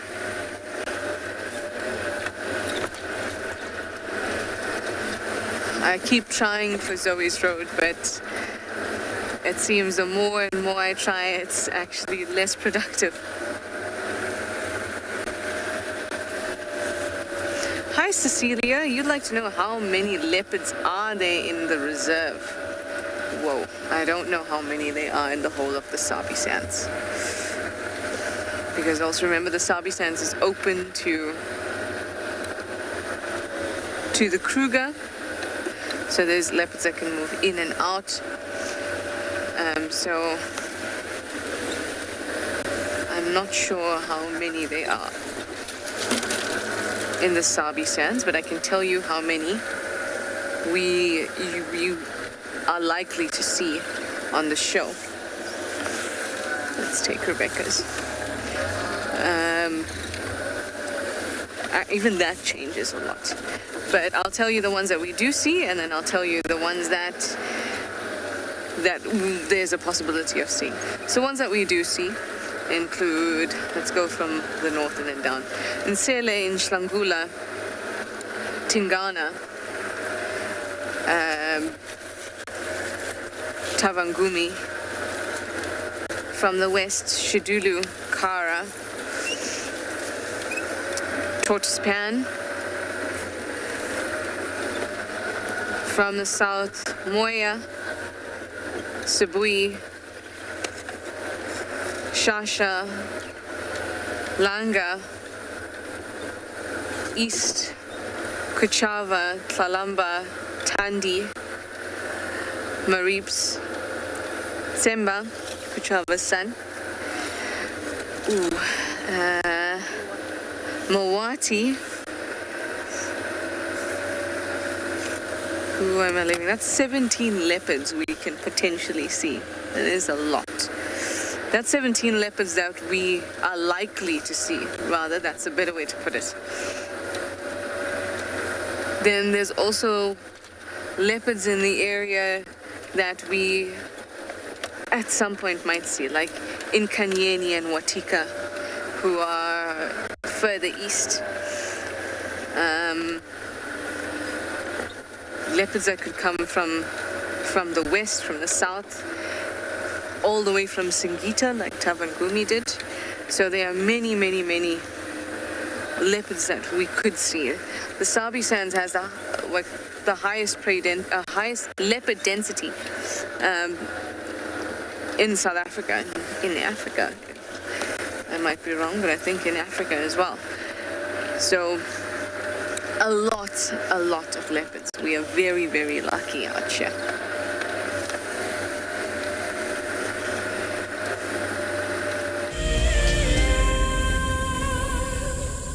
The annual Safari Guide of the Year competition aims to create awareness for those men and women who dedicate their lives to tourism and wildlife. This year's event will be held at Marataba, a breathtaking privately managed section of the Marakele National Park in South Africa's Limpopo province. In celebration of this, WildEarth and Marataba Luxury Lodges are offering all explorers a chance to win a 3-night stay at Marataba Safari Lodge for you and a friend. In addition to a spectacular land-based safari, Marataba Luxury Lodges offer an opportunity for guests to cruise peacefully along the Matlabas River, watching the animals as they drink and wallow. The lodge offers you a chance to lie by the pool or enjoy a spa treatment, and one night could be spent sleeping out under the stars in a luxurious treehouse. Sign up to be a WildEarth explorer before the 30th of June, and it could be you heading off on a long-awaited getaway. WildEarth Explorers. It's in your nature. Educating our youth about the environmental threats we face is critical. Our future depends on it. The Wildlife and Environment Society of South Africa, WESA, is actively leading the charge. Their goal is to encourage children to fall in love with our natural world and to empower them to live sustainably in the future. Through their school programs, the children learn to report on environmental issues through videos, articles, and photos. The YRE program has changed my life in so many beneficial ways. Being out there at the workshops, I was entitled to talk with others, socialize, as well as my writing skills and leadership skills have improved, so it has been great. WESA is a membership-based organization.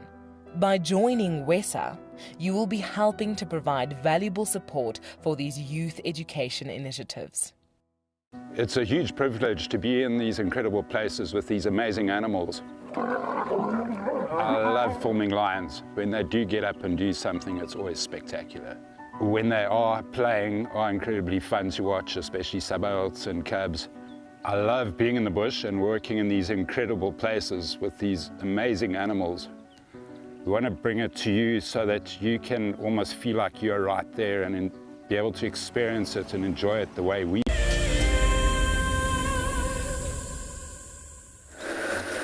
Well, we've almost reached the end of the show and almost the end of Rebecca's Road too, so it's particularly cold in the drainages. I always tell you guys this, but now I have a witness that's a viewer that can attest to the fact that it's much colder in the drainages. Especially at Philemon's Dip. See, that's why you guys have to come through and get a ticket to Dream and sit with us and come for the ride, so you can actually feel the things, smell the things, and not just engage your ears and your eyes, but your nose, your tactile senses as well. Taste. I mean, if you really want to, I can get you to taste a buffalo.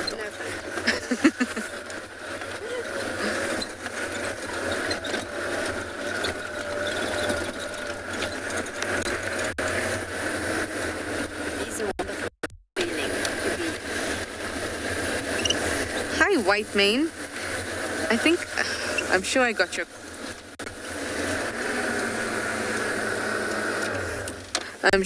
question wrong, White mane, but you'd like to know if animals get stiff or something similar to that out in the wild, but I'm sure that's not what you asked, but FC will help me again. Oh, deafness. I heard stiffness. I thought, well, many animals do get stiff. Deafness. I can't tell whether it's a common thing because we aren't able to see if animals are deaf around here. So it's not something that we're able to to know until probably the animal has died, and then we get to do a necropsy. Not us, but the state vet. That's the only time you would actually know, or if you observe some behavior that shows you that. So I'm really not sure whether it is a common thing. I would also think that if it's a genetic, if there's a genetic problem that's causing deafness, it would be weeded out very, very quickly. If it's a developmental problem, far less so. But I'm not sure if it's something that we encounter often, because when an animal is blind, or if it's blind in one eye, we can at least see that with the spotlight. But deafness is something that's very difficult to see, and it's also a spectrum. Some people can't hear at all, or some animals can't hear at all, and some can't hear well. So it's a very difficult thing to pinpoint, but an interesting question, White Mane. Anyway, we are going to continue on, and we are going to send you over to Andrew. He is on a bumble for the last few minutes of drive.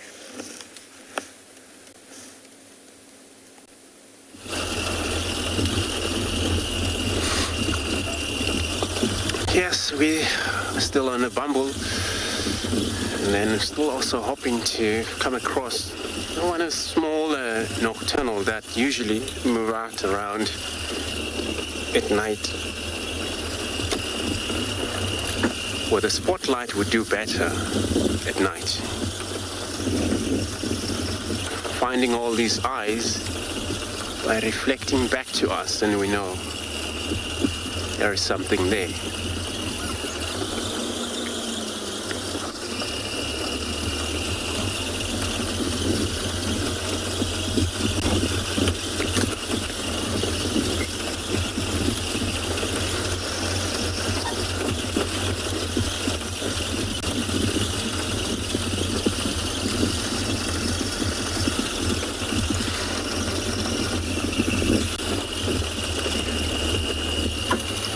Asking if I have any favorite nocturnal. So my favorite nocturnal it's a leopard. But maybe it's because they are very much solitary animals that don't actually occur in a group. They're always alone, unless if the mother take care of the young one, or a male and a female carrying on with the businesses. So yeah, it tends to be the leopard.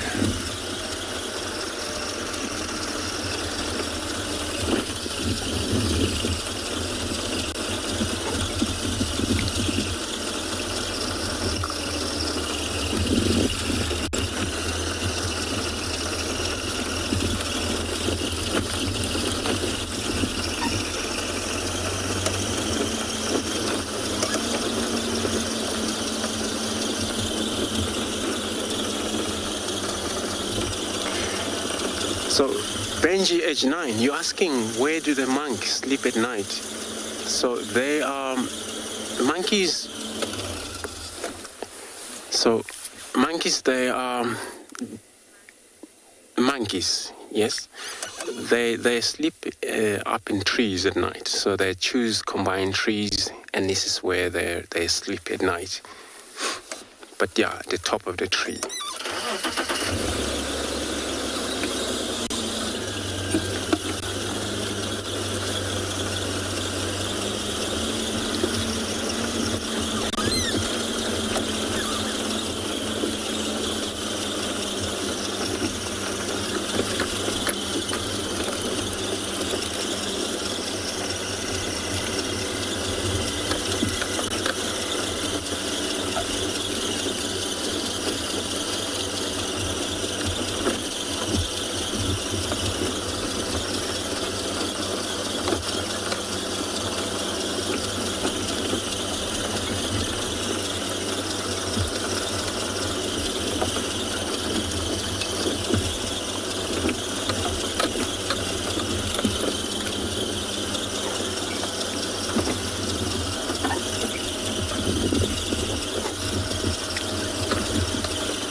So we're checking around, hoping to find, the leopard, these genets, which also they move around at night. They avoid each other though. So the genet would avoid the leopard because the leopard is still way too big.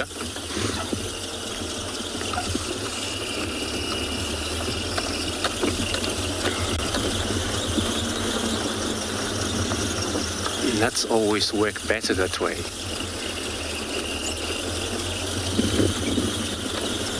So nobody getting killed, because always the bigger one, always they're the strongest they can.